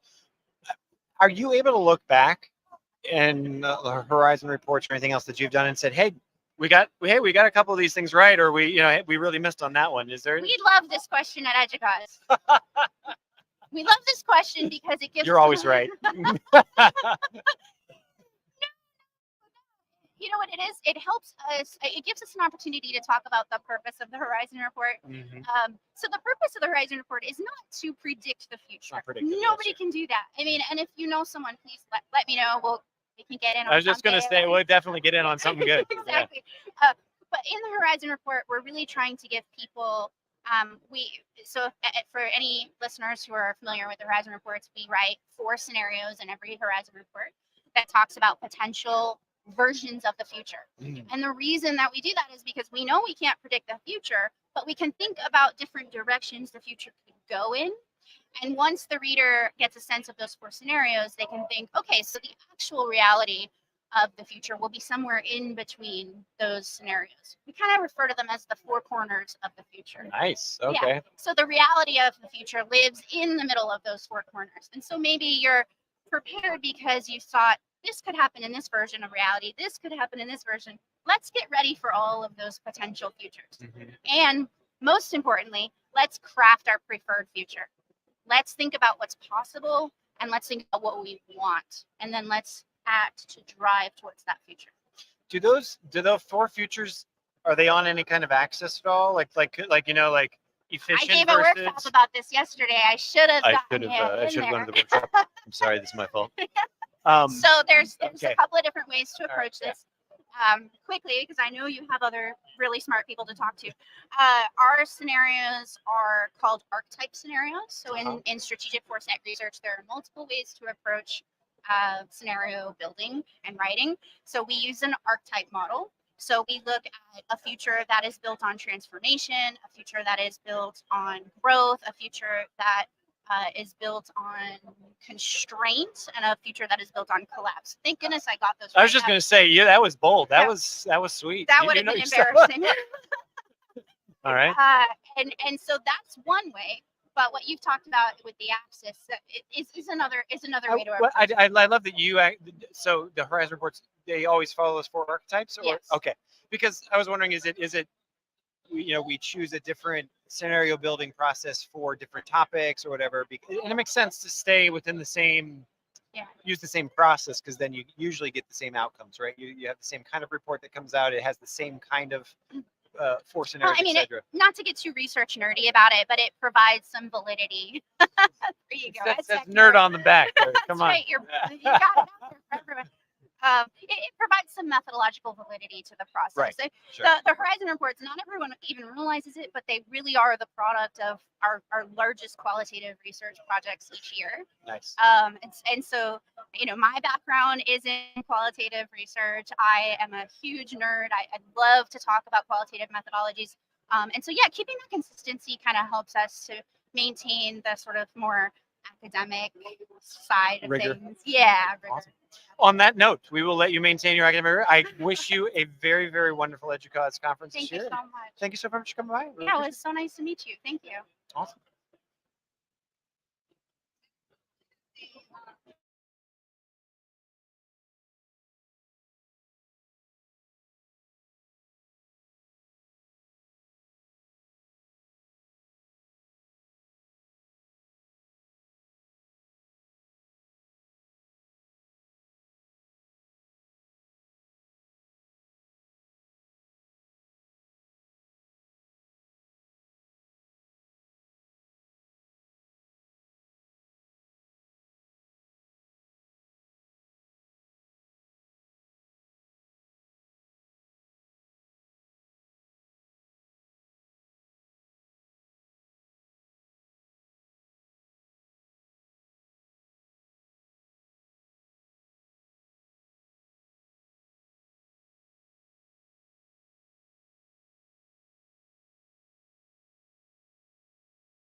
Let's predict the future.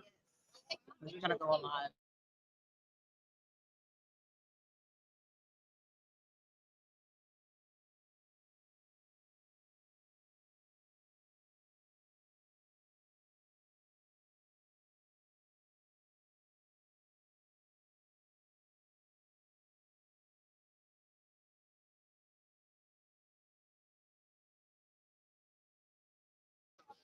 All right, everyone, we are back here at Educause, the Educause 2023 conference in Chicago, Illinois. Chicago, Illinois. I just said Illinois, like I'm not from the United States. I don't even know what I'm talking about.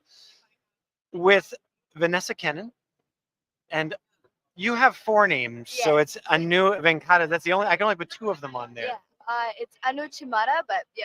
Oh, it's Anu Chinata. Oh, there you go. Fantastic. And here we are. We've taken down our banner here, and we are live. And so, what I'd like to start with, we're going to talk about how you built out an e-gaming partnership with industry within your school and whatnot. But before we go there and before we talk about that, tell us who you are. So, Vanessa, why don't you start and tell us about your background and where you're at, your institution, those kinds of things. You bet. My name is Vanessa Keenan, and I'm at the University of Texas at San Antonio. And basically, I work in the IT department. I'm the Associate Vice President of Technology Compliance and Community Engagement, and the Experiential Learning and Bold Careers program, where we do work with our Roadrunner Gaming team and other students who are interning at the Six Flags facility, is part of our community engagement side. We have an internal and external community engagement program. So that's where that program falls. Fantastic. And Anu? Hi everyone, I am Anupamani Chimada Venkata, and I am currently a technology specialist / lab assistant working alongside with Dr. Keenan.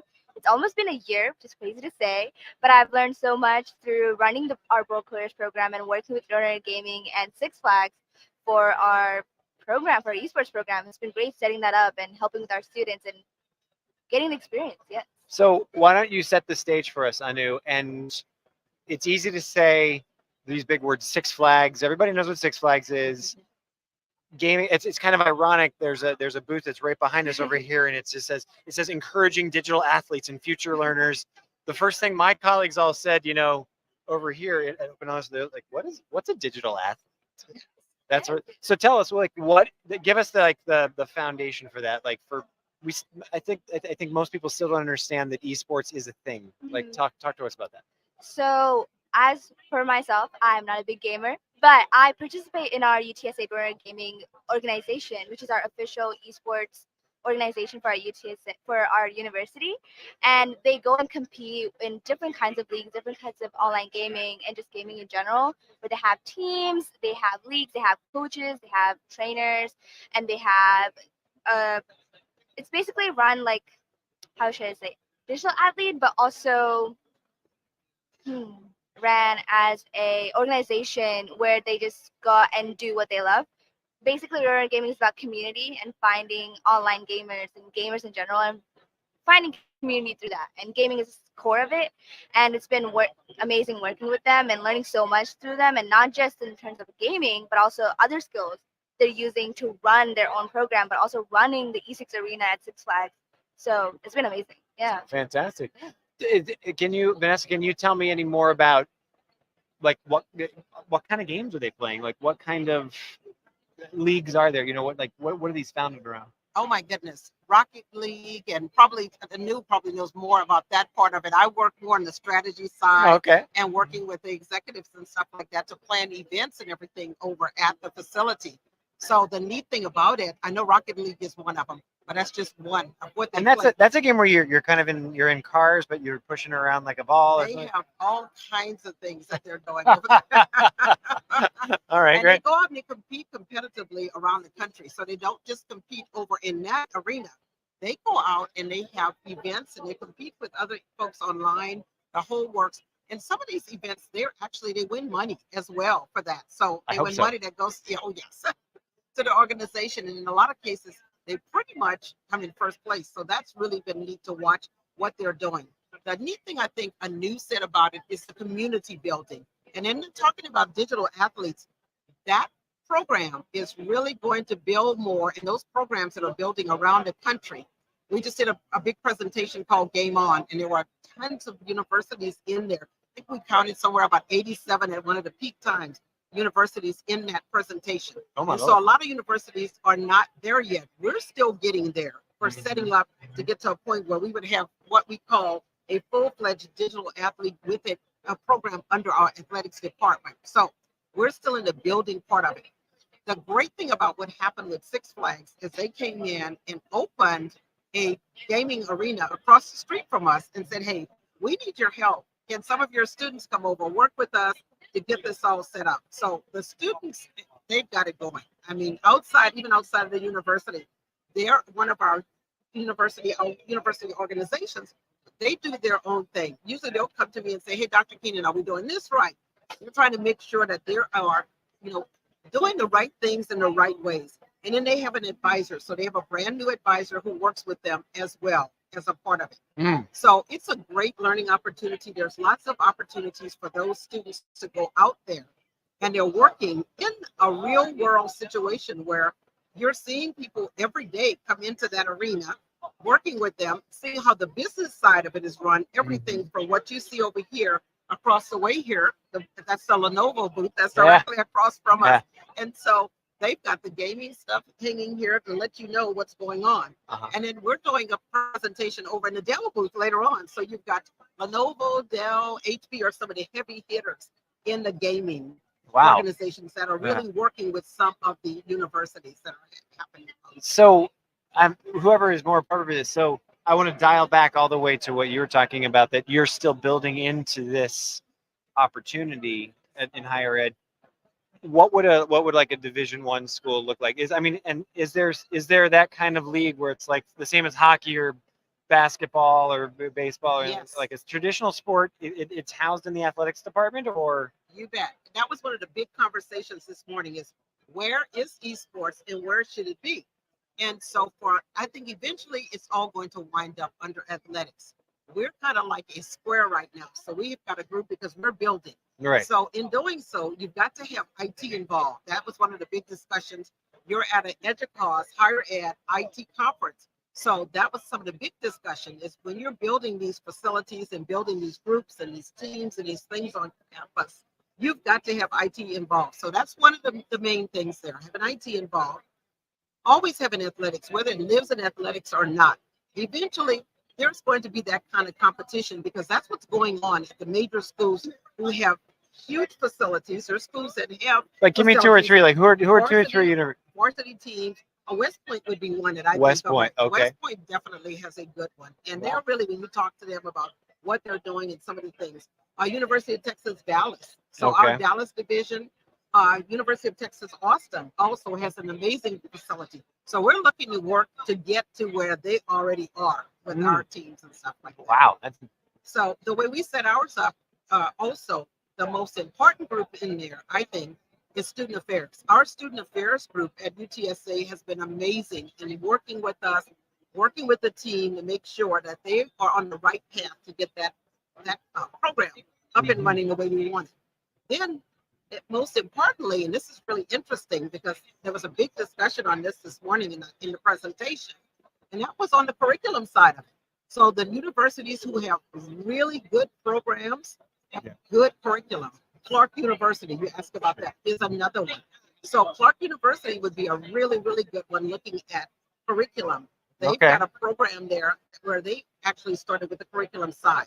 So we were talking to universities today about, if you're going to do this, you really, and just from some of the things we've learned, you've got to have a good business plan as to why you're doing it. Is there a reason for doing it other than the fact that the students want to have it? And then having it all laid out, because then that's when your community partners come in. We were really, really lucky to have some amazing community partners like Six Flags San Antonio. Dell stepped in as well to help out with us, as well as Rackspace. And Rackspace is located there in San Antonio. So they've stepped in too as well. You got all these local players. It's amazing. That's been a really neat thing about this, having those community partners to come in. They really help you to build. Now, we just spoke to the University of North Carolina, who their system has allocated, I do believe she told us, about $16 million for them to build. 6-0? 16 million. Okay, 1/6. Yes. All right. To get an arena built and started off, I was like, oh my gosh, we need to go back and see where can we get So okay, like that's a huge number. it is. I know. Can you talk to like what does an arena look like? Why would the University of North Carolina have this kind of funding allocated to this? Like what in the world does that buy?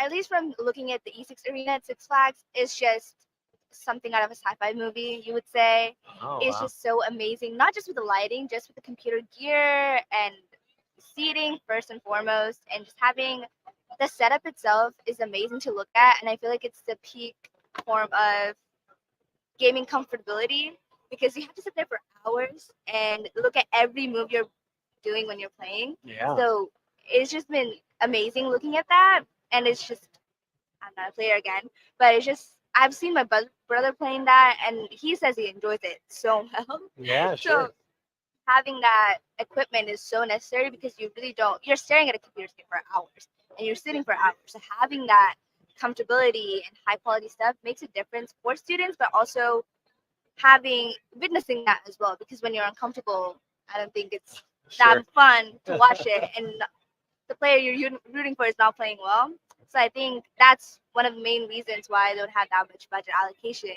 And also just esports has become, it's always been huge, but it has become so huge that education has now it's taken a toll of integrating esports into education. They want to have students learn through esports, basically career engaged learning through esports as well. So yeah, that's what I think. Yeah. And like for instance, in the University of North Carolina, are they going to build out like a full physical building? Let's And talk about that. okay. And I wanted to add into to I think it was Tour of Duty and League of Legends. You Ah, asked me about nice. some of the Tour of other Duty, games, and League I'm of Legends, starting to all right. think in the back of my mind some of the things that I've heard. The groups have their teams, and they have different teams at our group Uh-huh. to put that together. But here's the good thing: they're going to do pretty similar to exactly what Six Flags did. They took an older building, they've got to gut that out. Right. So it takes money to do that. And then to build the infrastructure, the technology infrastructure for that is really, really important. If you're at a university, you have to run that infrastructure for an esports program completely different on what you're running I'm your sure. other infrastructure at that university. So all of that takes a lot of dollars and a lot of money. What does an esports team look like? Is it let's just take we'll just say any single game, right? We don't have to pick any single game. Do you have a team of 20 players, a team of 5 players? Is it 2? Is it 1? And then, does it work like a sports team? Like some people are your first stringers and some people sit on the bench and they come in, or like some people are coming up from the farm league. Like what is, I don't even know. It depends on how big your university is. I've seen so many different ones. I've seen ones that have like a varsity team 2, a varsity team. Sorry, 3. varsity. I should have known Yeah. varsity. Yeah, varsity, junior varsity. Right. So they actually have it kind of laid out like that. Yeah. So what our team has done, and we've got several of them in different games. So you may be playing a particular game and you have several different levels of folks playing. But the other thing they have, and I think people have really reached out to us. One of the things I love, Roadrunner Gaming has a structure. So they have basically a president, a vice president. They've got different people to step up, because here's where programs fail is if you have a great program going and then students are going to graduate. They're going to leave out. And basically a lot of these are student run programs at this point in time. So if you don't have a university person running that, Sure, you need continuity. you bet. And so that's one of the things I love that Roadrunner Gaming has done. They put together a really good org chart as to how they run, how the teams run under that. So that's a good example of what's important for the continuity and for the teams to be successful. And so I want to go down the business plan. So I just want to make sure we got plenty of time. So you said, putting together a business plan is really important behind this so the university understands what it's about, how it benefits, and those kinds of things. Talk to us about how you made that case and how Six Flags maybe played into that, or what's the case that you made for your university? Well, they made our life easier, and really the students have done. I have to give them credit. This has been a student organization run thing. We just stepped in and helped them with things like, okay, here's the things you can do, the things you can't do in contracts, like if we're going over and playing an arena that's a it's a Coke arena, sponsored arena. Oh, okay, yeah, We're a sure. Pepsi sponsored campus. These are the things where you have to look at all the Oh, wow, contracts, interesting. you do No kidding. this. And our football team plays in the Alamo Dome, and they're a Coke sponsored. So it all works itself out. So those are the little things that you have to look at with that. That the students don't think about that. They want to go and play games. They want to be competitive. They want to make money. And then, of course, they're like, oh, well, we're going to let Six Flags use our UTSA logos. No, you can't do that. You have to go through exactly. So there's a lot of things that have to go through contracts to have agreements and that type of stuff on. And then you're going to eventually have, as we talk about business plans, businesses stepping up to support what it is you're doing. So, who's supporting the computer side of it? What are you doing with the funding? Is there funding that can come in to fund different things? But also a part of that is the education side. We talked about the curriculum. So that's why it was important for us. We know eventually it's a sport. Athletics has got to have a part of that. So as a part of that business plan, you're looking at who are the partners? Who are the partners that are playing as a part of that? That business plan also becomes important, not just for the university, also for outside sponsors. And so our athletic department has a really, really good sponsor program, a contractor that they work with for those kind of things. So if there's questions or things you want to do, we can always go to them and ask those questions like, hey, how do we do this event? Or we want to do this event. We want to have this sponsor. What would you suggest? So they have been really, really good in answering those kind of questions for us. On the curriculum side, we have one professor we reached out to who's teaching some of the courses. So he's been fantastic too to reach out to him. And it was fun to look over at what's going on with Lenovo over here because he worked with me on some other virtual reality things. So now he's in esports. So he's one of those professors in computer science that really likes the technical side. So very much looking forward to what are some of the things that we're going to be doing with that. So the curriculum also plays a part of it. And it's not to say per se, you're going to have a degree in esports, but you could have a minor in esports under marketing because there's a lot going on under business, a business minor in that particular area. So universities are doing amazing things if you look across the spectrum.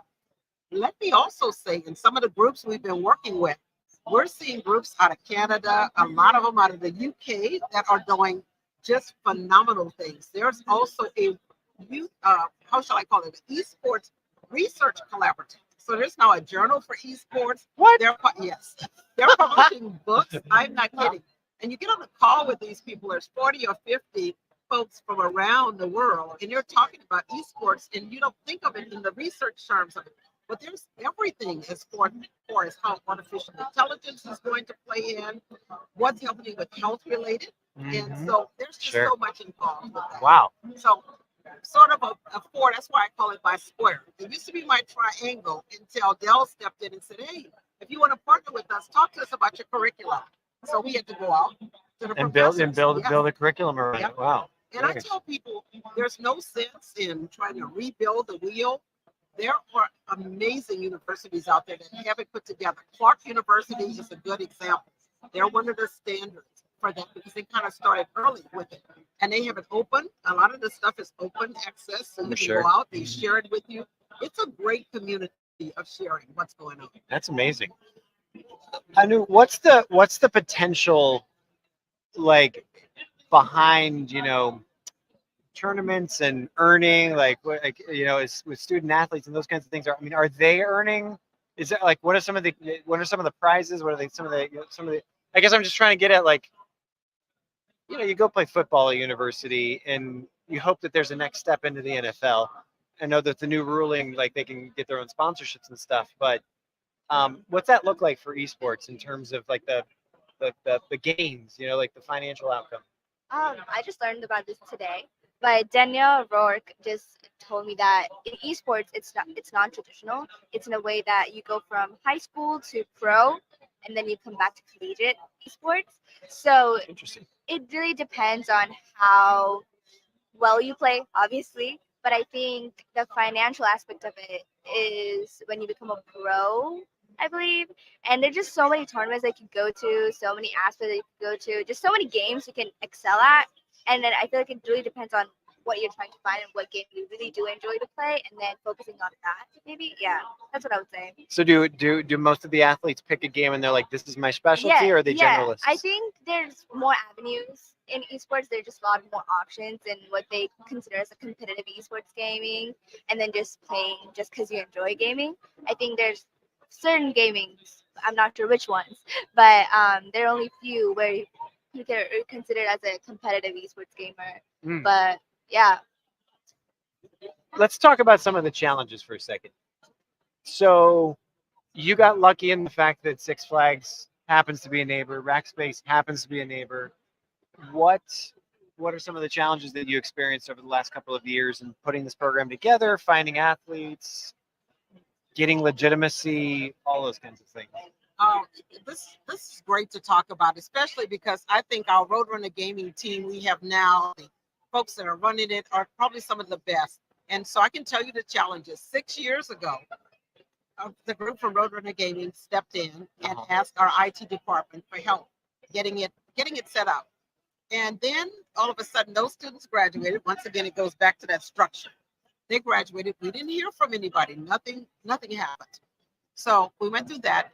Then, right before COVID, one of our school districts, and I should say this, the school districts, the high schoolers are knocking it out the park. Wow. Most of them are way, way beyond where the universities are. So the universities, and I understand in a lot of technology from time to time, this is the case that there's a catch up.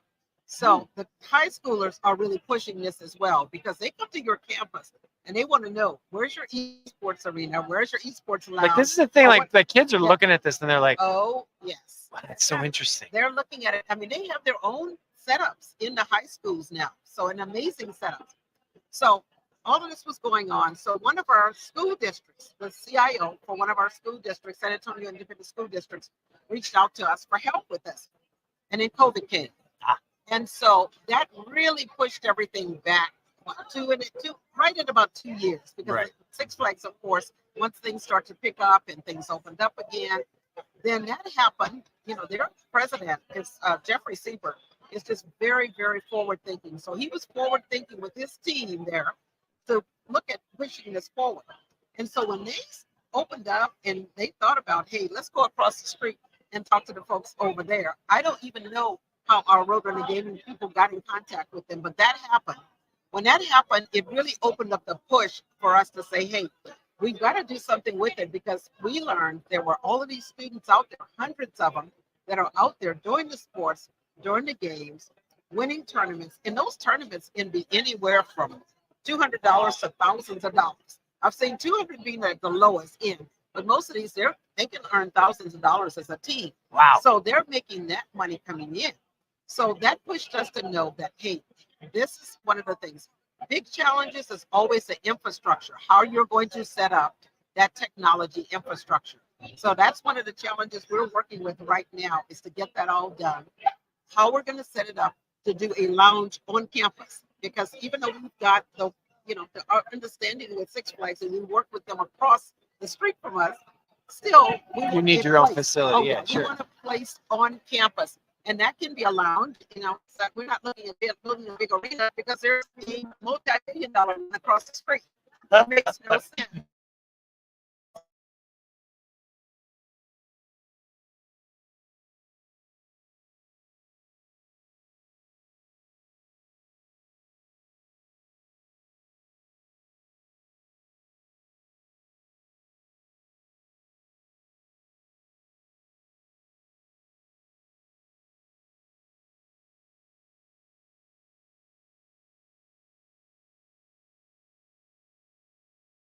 Is how long do those computers last? Like I could see, okay, Oh. bandwidth, sure, you have a pipe, that's great. You got a big enough pipe.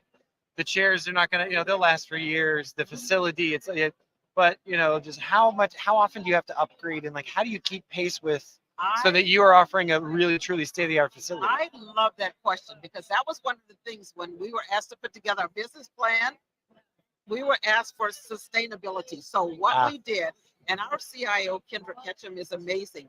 So she's got this system where you have to put things through a project management team, business relationship managers. That's a part of it, is putting together a plan that deals with sustainability, is what Right. you're talking about.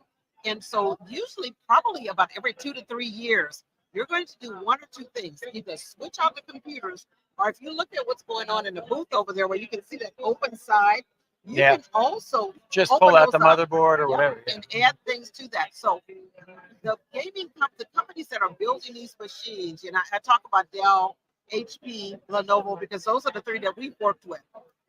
They are amazing at setting these machines up where you can just go in there, you pull out a board, you stick in a board, put in a bigger board. Or if you look across the way, you'll see there's a bunch of slots where you can really soup those machines Sure. Yeah. You up. can upgrade it. Yeah. And that's a big part of it for a lot of the students too. I've gone to some of the presentations at the high schools where some of the teachers there, they have some really sick machines that they built, put together, and you know, that's their pride to show those off. Yeah, for sure. It's a really That is cool. I'm just wondering when NVIDIA, you know, the chip manufacturer, the AI chip manufacturer, when they're going to start investing in this kind of stuff. What about global competition? Right. So we've only kind of talked to, you say Clark University, West Point, your university, etc.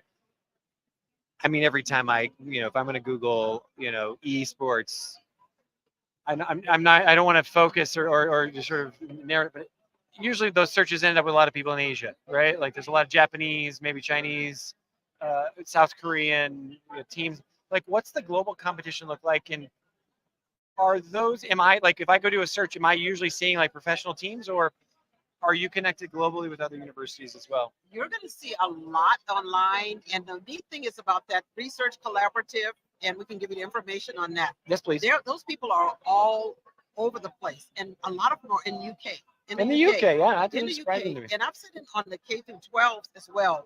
And they even have students like in Canada will come in and make presentations on what they're doing in their esports arenas. I mean, it is a multi-billion-dollar industry. That is, if you've seen the facility in Las Vegas, that's what really piques me to look at. This is really going somewhere. I mean, 6 years ago was one thing for somebody to reach out and say, hey, can you help us with this? But then to come back again and look at what has happened in the 6 years of time with esports, it's not going anywhere. It's only going to build and be there. I mean, it's just, let me also say this too, and I think it's something we haven't talked about that I think is important. Esports also puts an opportunity there, an inclusiveness opportunity for students who maybe can't play football, who don't have that opportunity or can't play football, or either that's not, maybe that's not their body build to play football, basketball, soccer, or whatever. They've got their own sports. So there's a big thing in inclusiveness as well to include those students in the sports. And I think that's another thing that's really going to push what is going on and what you see over here with the digital athlete. I love that term. I think I'm going to be using that with my kids when I get home. I want to ask you. So talk to me about that as you've been working with the project. I'm going to fumble all over myself here, whatever. But you're closer to the students, right? Talk to me about what the buzz is and what people, what do the athletes talk about? Being a part of that community. What are they most excited about? What are the frustrations? I think, as I mentioned before, that runner gaming, especially at UTSA, is all about building the community, having another friend to nerd about what games you like, what games you don't like, especially, and what characters are really good, because there's so many avatars in gaming, and what skins are really good, and what tool is really good. Just nerding out with your friends, especially in college. I feel like with COVID, we didn't get that experience. So having a gaming community in person, especially, is so important. And of course, we have Discord, we have Instagram, we have other events, but Runner Gaming has like in-person events. And I think Dr. Keenan went to their first meeting, and there were more than 200 people show up in person, which is crazy. At least in this world where we want to be just at home. But we really want that connection with students to just talk about gaming and just talk about their favorite characters or just favorite game and what they're doing right now, and just complain maybe. I really wanted to try this level, but I couldn't get through it. So we'll help each other out and how to get another level, or just basically nerding out. My middle son would be, I mean, he can talk about his games all day long, every day to his friends, and as you say, nerding out about it. So what are some of the frustrations? Like, I mean, it's awesome to be part of a community, to be able to, explore this passion with others. Like, what are the drawbacks? I mean, is it, my parents are always on my case that all I do is game? Like, 'cause I that's the mean, thing you that's would going say, through my mind right yeah, now. you would say so. I mean, I feel like that's not. I hope not for college students, but I think one of the major drawbacks is not getting to spend as much as time as you want to because you have other adult responsibilities like education to get to. Uh-huh. But I think another one of the drawbacks is having an esports lounge at home, at your campus, or just even at your home, having that gaming setup or just getting the time to spend because it takes a lot of time to get to a different level in a game or just getting good at anything basically Sure. especially in esports you have to look at so many aspects. There's so much new technology every single time. They upgrade it, there's new characters, there's so much going on, so you have to keep on updating yourself through that game that you really like. So I think that's one of the major drawbacks. It's always wanting to keep up with it, but also not having enough time to, but also not having communities sometimes. You have online communities where you don't have anyone face to face to talk about because not most of the time people are going to be there online, but when you see them in person, it feels different. It's a different unit. It's Yeah, a it's a different different feeling, thing. yeah. Yeah. So I would think that's a real opportunity for the program is to bridge that gap, right? Like you have this online persona, you have this online community culture, but at the end of the day, we're still humans. Yeah. Yeah, And let's so have a Discord as well. So I don't know if you're familiar with Discord or not. we just happen to be familiar with Discord. Absolutely. This is where the gamers meet. We were laughing so much this week because we were looking at the stuff and what people always ask. So where is the website? We finally put a landing page for Roadrunner Gaming on our Bold Careers program. So our Bold Careers programs, that's our interns, our ambassadors, our tech specialists, is we help them support what they're doing. They run their organization, so Yeah. they've got their stuff going. But if they have questions or they need to come to us, that's what we do for them to help them. So we had to laugh because we're working with their new advisor, and we're like, just like, how do they communicate? We're like, Get on Discord. Yeah, everything goes through Discord. They're not emailing out invitations or anything like that.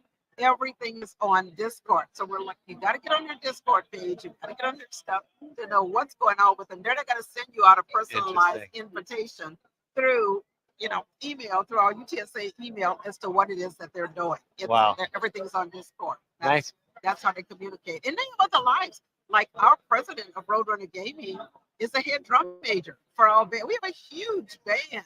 Nice. UTSA. So he's busy. They all have other lives. It's not as if this is all they do. And I think that's important to the question that you asked Anu and that she responded to as well. Is that, they've got other lives. Sure, they have a whole. Doing. So when he's at bowl games, somebody has to pick it up. It's like, oh, Dr. Keenan, I may not be able to make that meeting because we're going with the football team here.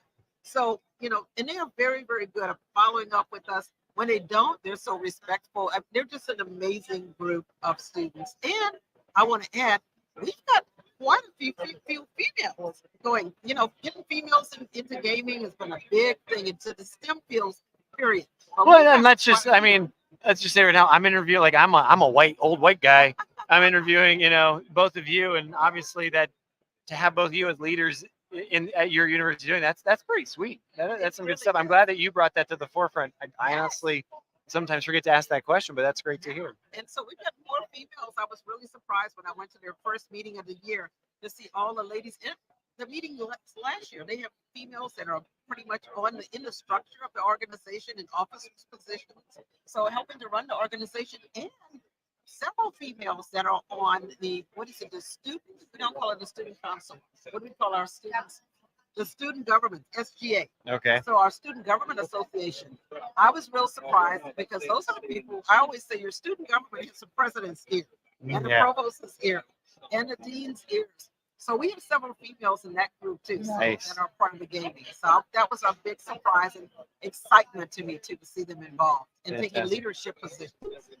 Vanessa and Anu, unfortunately, we've come to our time here. I've got to get ready for the next guest coming up, but thank you so much for taking the time out of your really super busy schedule here at Educause. I know it's super busy, to talk to us about your esports gaming programs. I wish you all the best. You got it. Thank you.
All right. No longer coming up right now, coming to you. Uh-oh. I didn't ask you how to say your family name. Is it Hodgson? Hudson, yeah. Good, the I G got is it. technically silent, but it's there. So I'm here with Justin Hudson. Shazam, look at that. We're both live. We actually exist here. We're still here at Educause, broadcasting live from Chicago 2023. And Justin, we're going to talk about integrating AI into curriculum through Faculty development. faculty development. Yeah. Because, and is that what the AI garden is all about? Well, so it's a digital garden. So But before I like it's AI. It's good. so before we go there, tell us who you are, what Yeah. university you're with, kind of just build a picture for us over the next minute here or something. Yeah, sure. So Justin Hodson, I'm an associate professor in the Department of English at Indiana University of the Bloomington campus, which is a Big Ten school. But IU is this wonderful, like system-wide, like 7 campuses, 2 regional centers. It's a big system. So one of the many hats that I wear is co-director of the Digital Gardener Initiative, which is designed to help integrate digital literacy, digital creativity, and digital learning into the curriculum and into our work with faculty and students. The biggest part of that is our faculty development version, the Digital Gardener Faculty Fellows Program, which is, sort of where this conversation begins, which is like, what do we do with generative AI? I mean, I write about it. It's my kind of space of thinking about technology and people. But faculty were trying to figure it out. So that's sort of how we began. Was in addition to our normal digital literacy stuff, we try to. Why did you choose Digital Garden? Like, how does that Wow. Yeah. I get so many invites to the gardening expos. It's out of control. I can tell a story in my head, but like, what was the reason? Like, did that just resonate or? So there's a couple of things. One, there's when we started thinking about digital literacy efforts and initiatives on campus, there's this brilliant space on our Indianapolis campus, the IUPUI campus, called the Idea Garden. Okay. And it's like a next gen, creative media exploration for students. And they were doing something about like trying to create badges for them. And they had this idea called the Digital Gardener badge. And I was like, we're going to take that. That's brilliant. Okay. No, they're all part of the same family. And we asked if we could do this. And it worked out well because our goal is not to define and teach digital literacy, but to help people learn sort of how to cultivate digital ways of knowing, doing, and making. Okay. So that we don't carry the baggage of literacy, the term, right? We don't have to think about, is it fluency? Is it literacy? Is it competency? Is it agility? Right? All these new catch buzzwords. Wow. And so we want to think more about, let's just cultivate a culture committed to bringing digital ways of knowing, doing, and making into our work with students and into our campus sort of fabric, if you will. And so does this operate like a classic center at the university, or So this is like we're remote, right? Like right? Yeah, I just so we have different kinds of spaces on our different campuses.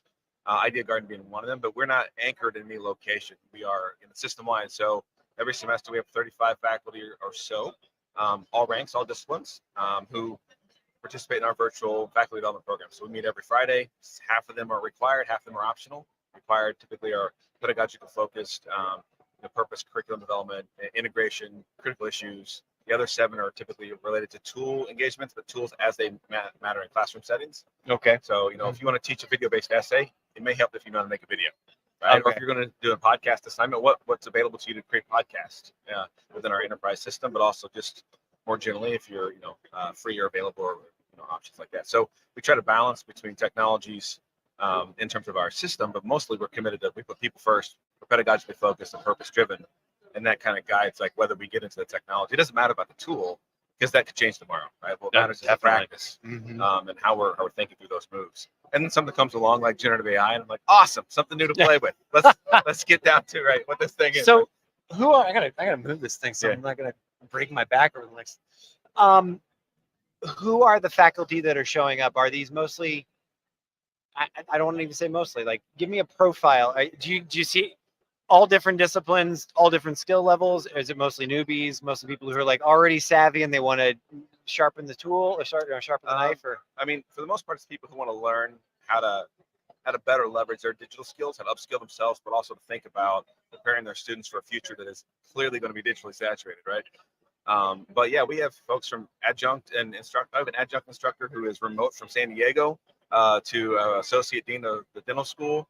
So we have faculty of all ranks, everything from chemistry to English, history, economics, languages. So it's really across the board. One of my favorite faculty, Mary's her name. She teaches a statistics class for nursing students.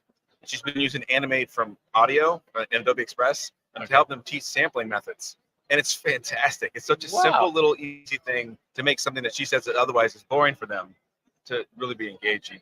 And so, yeah, what is our profile? It's kind of a little bit of everyone.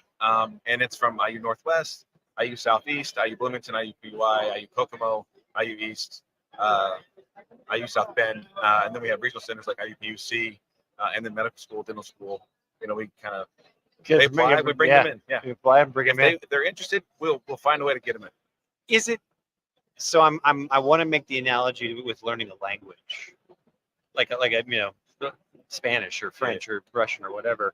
There's that moment that you're as you're moving through learning a language. There's that moment where you're always nervous. You always feel stupid. You always and then suddenly one day you show up and you're like, hey, wait, I think I kind of got this, or do you find that there's that curve for individuals that are coming in, or Yeah, that's not really like kind of the development that you're doing? well, I mean, so I think for some that is the case, right? One of the things we know when it comes to technologies is that it's like any other kind of learning. It's messy, right? And it's asking you to change, Right. right? That's how you learn.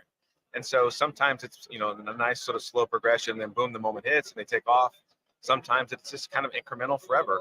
Other times faculty go through our program and they get overwhelmed because we give them so many options and things to think about. And that's sort of my approach, is to kind of throw a lot at them, go a little faster than they can handle, so they're frustrated just like their students. And then at the end, after they have some time to decompress, it's the second semester when they're no longer taking the weekly things, that then they start to really create stuff and imagine. And so it's sort of helping them imagine what is possible at the sort of the farthest ends of what digital engagement might look like in a classroom, or what active learning plus digital literacy looks like, and then giving them time to play. And that's really sort of how we approach a lot of stuff. It's a commitment to playing with tools, and a willingness to play is really what separates the people in our program versus the nots. Interesting. You're willing to play with the tool and struggle with it and figure it out. And so we kind of, I'm a big fan of games and gaming pedagogy and play as a fundamental part of learning. And so, bringing that into faculty development it's really our cornerstone. We give them time to play and we give them time to build a community. What they do doesn't really matter in terms of the content as much as having them have those opportunities to sort of struggle through together and to talk about, well, that went really fast, or he went way too fast. Can you show it again? Right? And I'm like, nope. There you get 3 tokens for playing. Nice. But they adjust to this rhythm, and really that's the goal, because whatever I teach them today is going to change. It's already tomorrow, obsolete. right? It's already Like, obsolete, probably. The systems get updated. There's a new interface. The button you're looking for is in a different location. So it doesn't help them for me to teach them exactly what to do every step. It's designed to give them enough confidence to get started, to let them build their own creative confidence through playing with technologies, and then to get into figuring out how they want to create stuff that's relative to their discipline, to their class, to their students, to their context. Because what it looks like in the sciences is absolutely different than what it looks like in the English department, right? Sure. So, and I can't control all that. I don't want to. I'm like, no, go make something and show me what you got. It's incredible. Well, yeah. Well, that's so. I mean, let's stumble then into the AI conversation, because there you go. That 12 months ago, everybody got sideswiped with, oh my lord, look at what what's coming in here.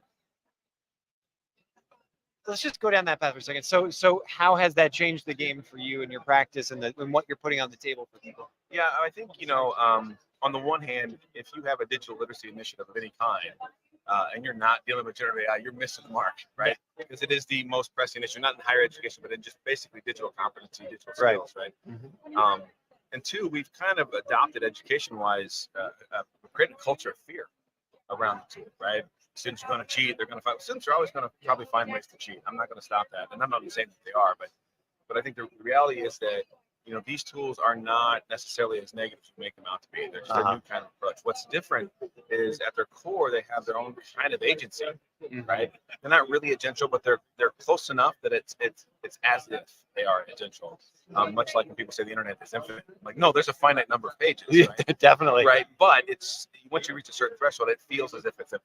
I think in many ways that's part of what's going on with generative AI. So as we saw it come in, we saw this culture of fear, depletion, reaction. We took a different approach, which is like, let's talk about an ethics of practice. Let's talk about how to help students learn how to use these things responsibly. But to do that, I got to help the faculty learn to use it responsibly, because the most common thing I find among faculty is they really haven't spent time playing with the tools. Yeah. Right. And this is how I've been talking about it for a while now. Is generative AI? It's not a tool. It's a playable medium, right? And for you to get good at it, you actually have to play with it. It is a partnership, no different than if you and I were collaboratively writing something. There would have to be not only a give and take, but we would adjust to one another's Yeah, rhythms, right? exactly. And so it's that kind of approach of giving them an opportunity to play with these things in fun and creative and critical ways.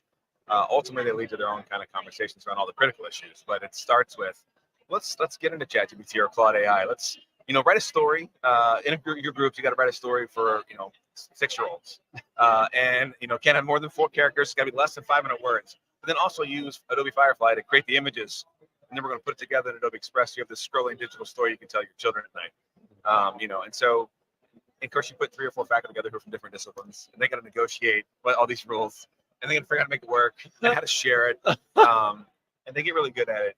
But I think that initial experience of letting them really get in the process of playing and creating in a low stakes environment opens up a lot of the way they think about the tools. And so once you've got text down, you got images down, then you can just kind of see how the rest of the tools kind of start stacking into the possibilities of generative AI, right? Code based, template design, or whatever you're working. Yeah, no, 2 things that really resonate with me. I, in a former life, I ran, I did tech support, and I would always, you'd always get those frustrated calls, and I would just always calm them down by saying, there's nothing that you're going to do that's going to like break the machine, because there's about 10 million other people who also use Excel, maybe 110 million other people, and I'm pretty sure that there's either a solution here or we can figure that. So I always find that interesting. At what point do you find, or are you able to get to a stage? And again, I'm going to ask this from sort of a personal perspective. Is that I'm lucky enough to be you, and you probably as well. I kind of grew up with tech. I was always okay with it. I was always on top of it. So I had a foundation. So even when Gen AI comes in or a new product comes in, if you have that foundation, you can kind of get into it and you can see where it connects and those kinds of things. How do you get people to that place where they feel like, I've got a solid enough base that no matter what new thing is coming, I'm probably gonna be okay with it. Yeah, this happens I think at all levels, right? Yeah.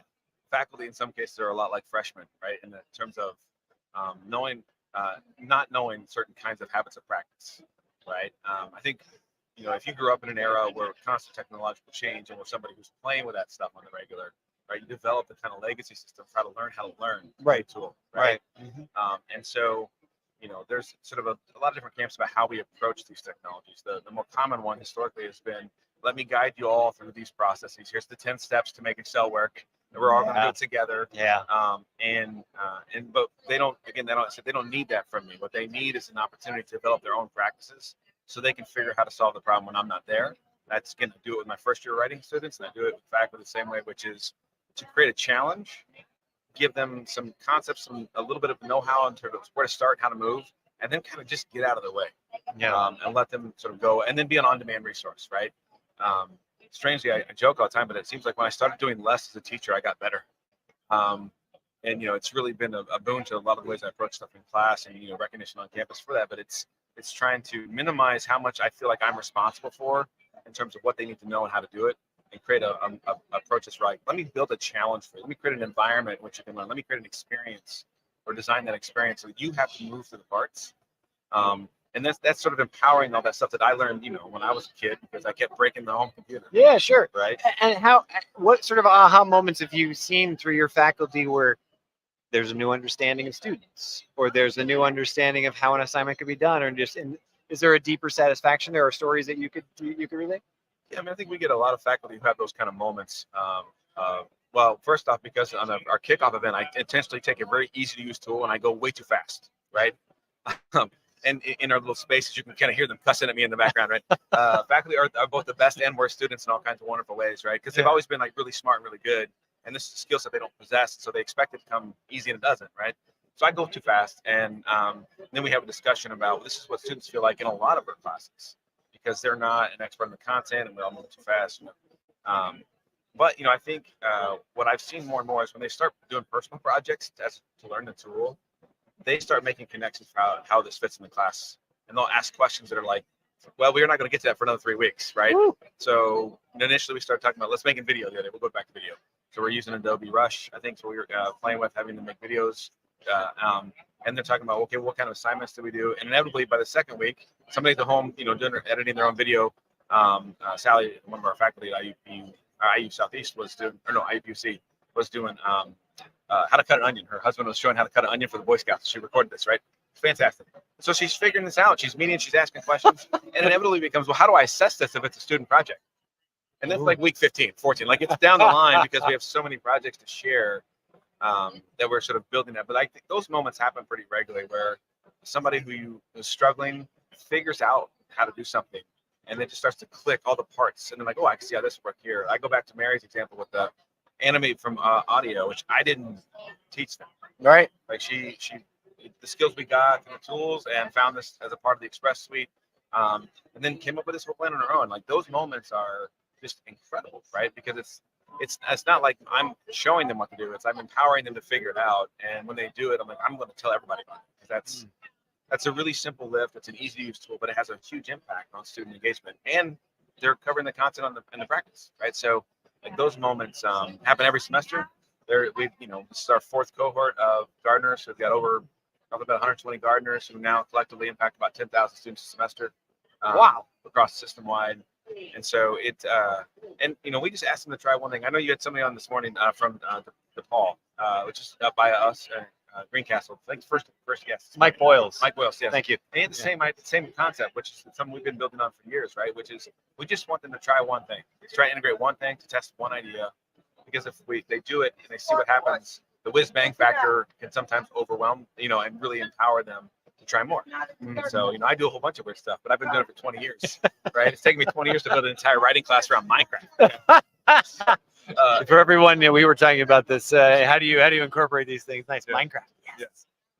Still 90 million users a month. Yeah, seriously, it's fantastic. So, but yeah, it's those kind of things. And I think generative AI, the response to it has been, this real hesitancy because of what it can do and what it sort of mirrors and mimics.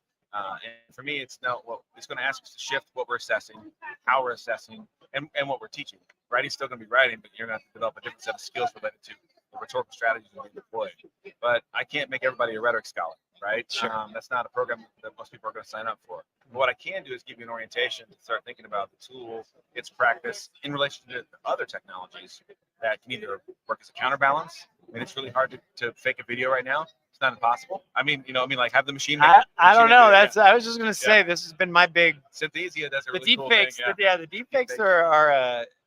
Someone, my colleague Chris, who's in the background here, he keeps sharing stuff about like Spotify just came out with an announcement saying, if we have a podcast here, they'll translate it for you. It'll still be our voices and it'll still be our faces, but it'll be in Spanish or Italian or whatever, right? But the tools are getting better, right? But the question for me is, if you start mixing media and you ground students' work in terms of like their experience or the personal element as it relates to their applying concepts A, B, and C, not only is it more fun for them and more engaging, but it's why would you ask the machine to fake your experiences? It seems sort of quite honestly, I find it's even easier to detect cheating or anybody who uses one of these tools because the tool does so much of the work. Yeah. All you got to do is poke the Stay Puft Marshmallow Man a little bit, and you find out that there's just not nothing there. There's nothing there.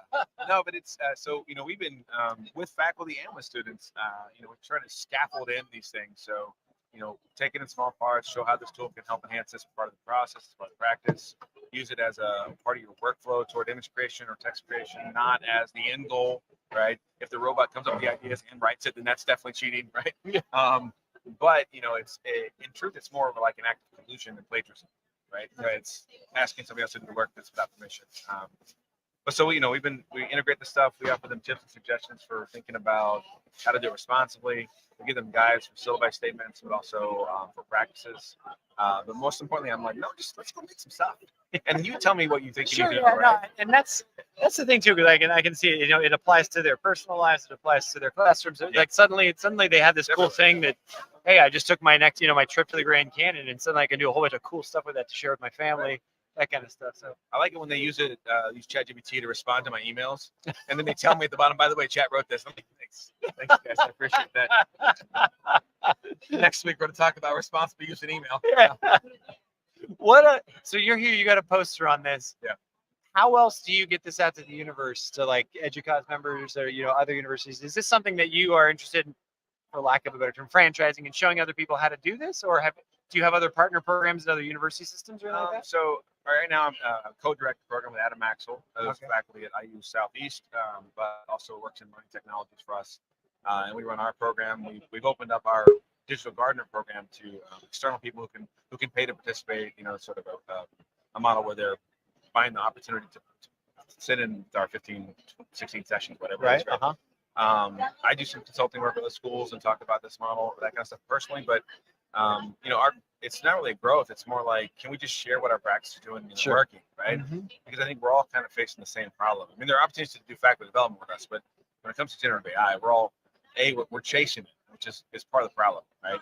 So I've really been trying to get folks to start thinking, let's not talk about where we need to be tomorrow. Let's talk about what we need to be in 2 years, right? We know it's going to keep improving. We know it's going to start being able to do these kinds of things relatively well and better, right? You know, the joke is it's always, this is the worst it's ever going to be, right? Those kind of Yeah, things. of course. Yeah. But that doesn't matter, because what matters is thinking about, well, what's education going to look like in 2 years, right? People are going to have these tools as personal learning assistants. They're going to have them integrated into their workflows. It's going to be part of Canvas, part of your LMS, whatever, you know, open LMS, maybe, who knows, right? So it's all these kind of things. It's going to be, they're more and more integrated, as opposed to we're just still going to be there in the same spot. So let's start moving beyond the problem today and start thinking about what we're creating for the future, so we can kind of get ahead of the moment and start building assignments that assess learning in different ways, start crafting learning experiences that engage these tools in positive ways that have certain kinds of course outcomes and objectives tied to them, not in spite of them.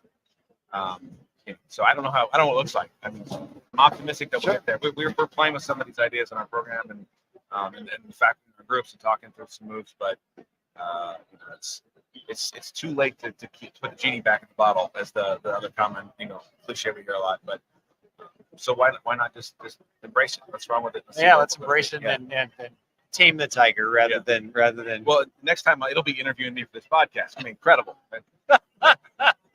Actually, next time we're just going to have two AI avatars interviewing one another, because the feedback Yeah. loop is going to be just good, right? Like, here's our recording last year. Can you do something similar to what we did? It's going to be great. Yeah. Then eventually it's going to become a Seinfeld skit. I was just going to say that actually terrifies me, because I think that is kind of actually probably possible. Yeah. Final question for you: What's you know, kind of the biggest stumbling block, issue, you know, challenge that you still see today? You know, we're looking at 2024 in 3 months. Yeah. Like, the one thing that you could wave with magic wand, just be like, look, can we just get over that, or can we move beyond it with, you know, the digital gardener initiative and the people who come in? Yeah, I mean, I just wish there was a wider adoption of digital possibilities in classrooms, right? For good or bad, education model is still kind of dated, right? And we're, you know, a 21st century school running a 20th century sort of educational principles that were built in the 1800s, right? Right. And the world is just radically different. And so, you know, it's not a solution by any means, but if we get out of, like, there are only certain ways of testing and assessing, and move into different ways of demonstrating knowledge and understanding different models of thinking and engagement, that's great. And one of them for me is bringing in digital stuff, because we know it improves engagement and retention, empowers students in different ways, gives them access to course content in new different ways, lets them find success outside of traditional academic discourse, right? All these things that have a positive value, particularly for the at-risk folks, like first generation students like me, who's from the middle of nowhere, right? Yeah. Those rural kids who wanted to learn how to play with stuff. And so I think, you know, that would be, for me, like, no, I would just wish more people would openly embrace some of the creative possibilities in the classroom, instead of having a paper do a podcast, right? Instead of, you know, doing a quiz, have them do a reading response in a vlog style, you know, or something where you give them a different opportunity to engage content in a way that's relative and relevant to their current moment, as opposed to, you know, I'm a writing teacher and I still don't like the essay. Not because it's not as it has absolute value, right? It's a really great tool for thinking and representation, but it's not. I don't read a lot of essays in the world right now, because the content is being driven differently. Yeah, sure. But tell me this, though, that even though I said that was the last question, though, is there sort of, like, I don't know, I have found now as well.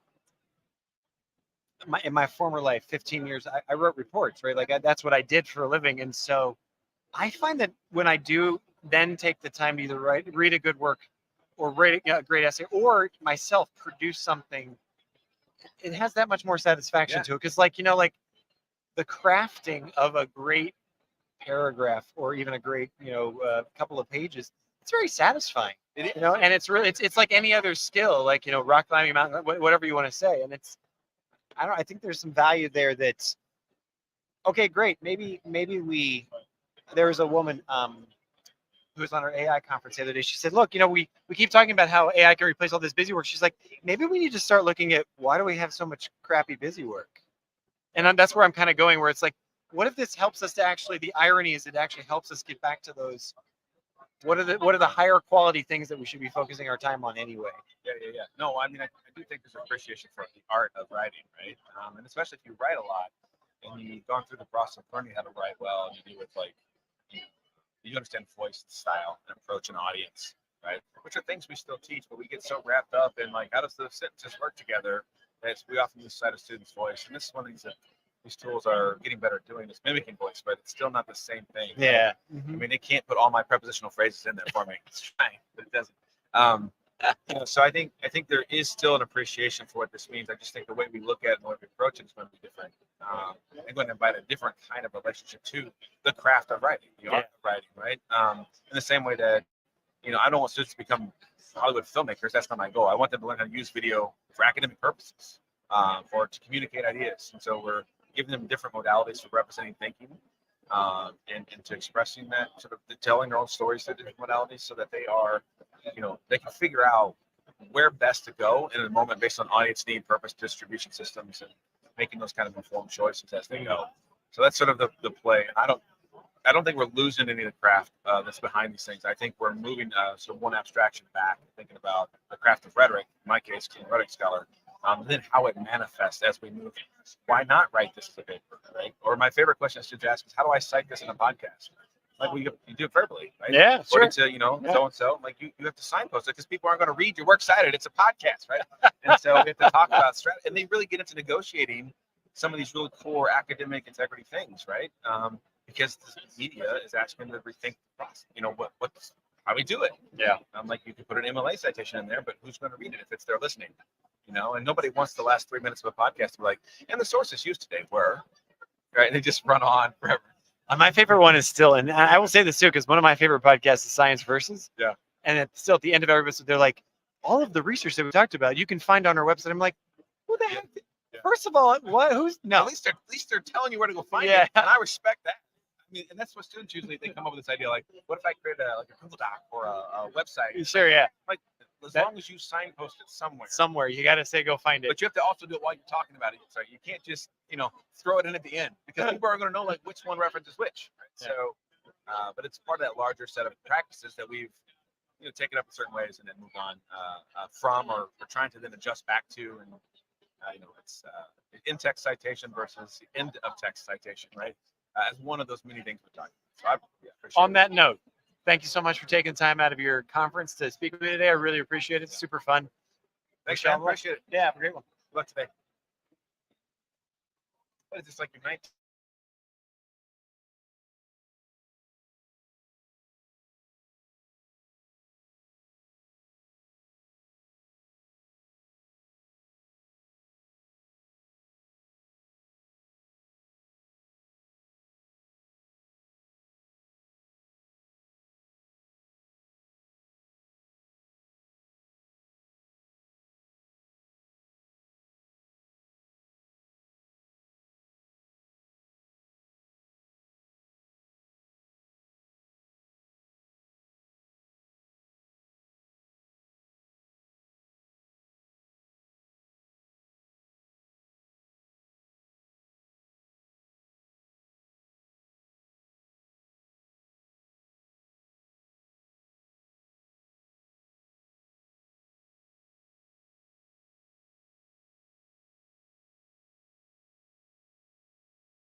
All right, so we're back here live at Educause with not just Glory, but we actually have some of her colleagues with us as well, which is fantastic. Let's see, I'm gonna let you guys be in the screen here. We will adjust. I'm gonna come closer to you. Ta-da! So, Glory, Kathy, and Brian, are you all the same institution? No, fantastic. Let's start with, the 30 seconds on each of you. Like, where do you come from? What's your institution and kind of what your background is? All right, I am Glory Hink. I am a senior instructional designer at the University of St. Thomas in Minneapolis, St. Paul, where I work as part of ITS for a group called Stellar St. Thomas eLearning and Research. And as part of that job, I support things like HyFlex, digital accessibility, and more. Super cool. That's what we get to talk about. Kathy? Hi, I'm Kathy Littlefield, and I am faculty chair and what else am I? I'm professor of business at Pierce College. Pierce is in Philadelphia, Pennsylvania. Okay. We are an adult serving institution, nonprofit, non-residential, and our average student is a 36-year-old African-American woman. And so therefore, the HyFlex was perfect for us because we really needed to get the education to them in a way that suited them best. Very cool. Right on. Brian. Hi, Brian Beatty. I'm from San Francisco State University. I've been there for 20 years, mostly as a faculty and also 8 years as an administrator. And we started HyFlex in 2005 or 6 as a way to meet some needs. And so I spend most of my time now teaching, as well as talking to other people about what HyFlex is. Well, so my first question, going back to you, what is HyFlex? Well, I'll give you the really short answer, the 30-second answer. They can fill in the color.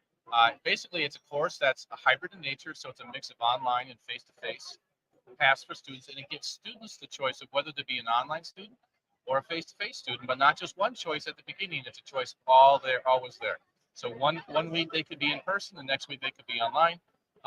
Another week they could be a student who's always online who decides to come into class for a couple of sessions. That's okay for us because we want to provide them the best participation path, well designed in all paths so they can reach outcomes in all paths, but give them the flexibility because we know their lives are complicated just like ours are. My first question, thank you very much for that. Does this create 3 times the work for a professor, a designer, or ever when you're creating a class, when you're creating a course, or you're creating a potential outcome? Have we now accepted it, kind of post-pandemic, that this is just how things have to be designed? Or is this still something so new that you're getting kind of pushback saying, look, this is like 3 times the work, 4 times the work? Who's better to answer that question? I can take a stab at that one. Yeah, sure. So this is not new for us. Yeah. It's not post-pandemic for us. We've been doing this since 2014. Okay. Was there pushback? Yes, there was. But what we realized is that in order to design a HyFlex course, start with a strong online course. Well, we had that already. We already had an online course. We already had a face-to-face course. So we really worked at blending them. And once we figured out the strategy, once we figured out the design for it, it wasn't that bad. We also had 7-week courses. And so that meant that someone who was teaching face-to-face already had to worry about that online component. Students still had to get in there and do the online discussions, still had to do assessments online. So it was really just a matter of putting people in the right place for the instruction. But it's not new anymore. That's the cool part about it for at least all 3 of us. But is it new for your colleagues here at Educause, or our colleagues, I guess I should say, here at Educause? That this is something that I find I would struggle with. It's 2024. I've been doing online education for 20 years, so who is this new for? Is there anyone? This is new for, I would say, the colleges that did not have the flexibility pre-COVID, and they used it as a Band-Aid to get them through COVID. And so now they're coming out of that and they're trying to figure out, can we make this work or not? Okay, nice. So, go ahead, Dawn. I was going to say, I think that COVID brought it to the forefront. And then it gave students and faculty a taste of flexibility. And now that we're coming out of the pandemic, there's a lot of people that don't want to give that flexibility up. And back to your previous question, yes, it's more work initially, but hopefully if you design it well and thoughtfully at the beginning, then moving forward, it's roughly the same amount. Does this reflect or mimic what we're seeing in all the debates about remote work and coming back to the office? Like, some people really want to go back to the office. A lot of people don't want to go back. Some people say, hey, I want to have a couple days each. So do you find that there's like a mirror there? What's the word? Do they reflect one another? Yes.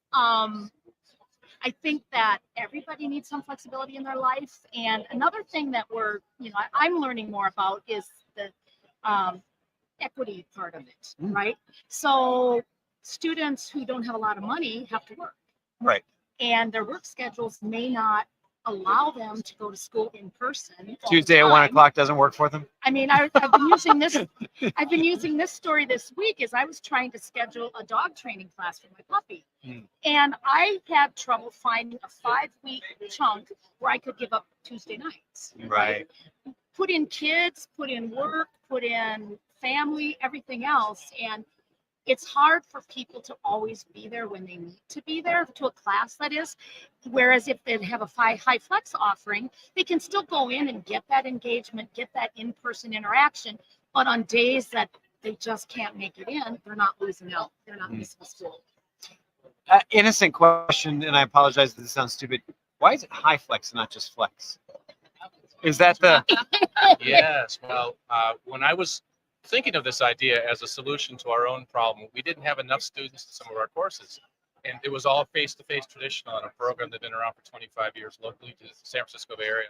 And so we knew there were more students out there, but they couldn't be there, or they weren't signing up for our program in part because it was located on campus. So we thought if we could put on a few more students in the online path in the same courses, because we couldn't afford both kinds of courses, that might help us get through it. We saw that that was one of our solutions. So, but we had to put a name for it, in part because I was a junior professor. I had to write something or present something that someone else would review, say, oh, this is interesting, this is new. So I thought, well, what we're doing is a hybrid course, mix of online and face-to-face, but it's also flexible. It gives the students the option to be there in person or be there online and make that choice week to week. So it had flexibility, which none of the other hybrid designs I'd ever seen had. So it was new in that sense. So I needed a name for it rather than just the longer hyphenated hybrid flexible, which is the name, the book has that name. I thought, well, shorter, we need a shorter word. How about high flex? Just a portmanteau of hybrid and flexible. And it has worked and it's stuck. There are a lot of institutions that use a different name because they want to brand it for themselves. And I tell them, hey, that's great.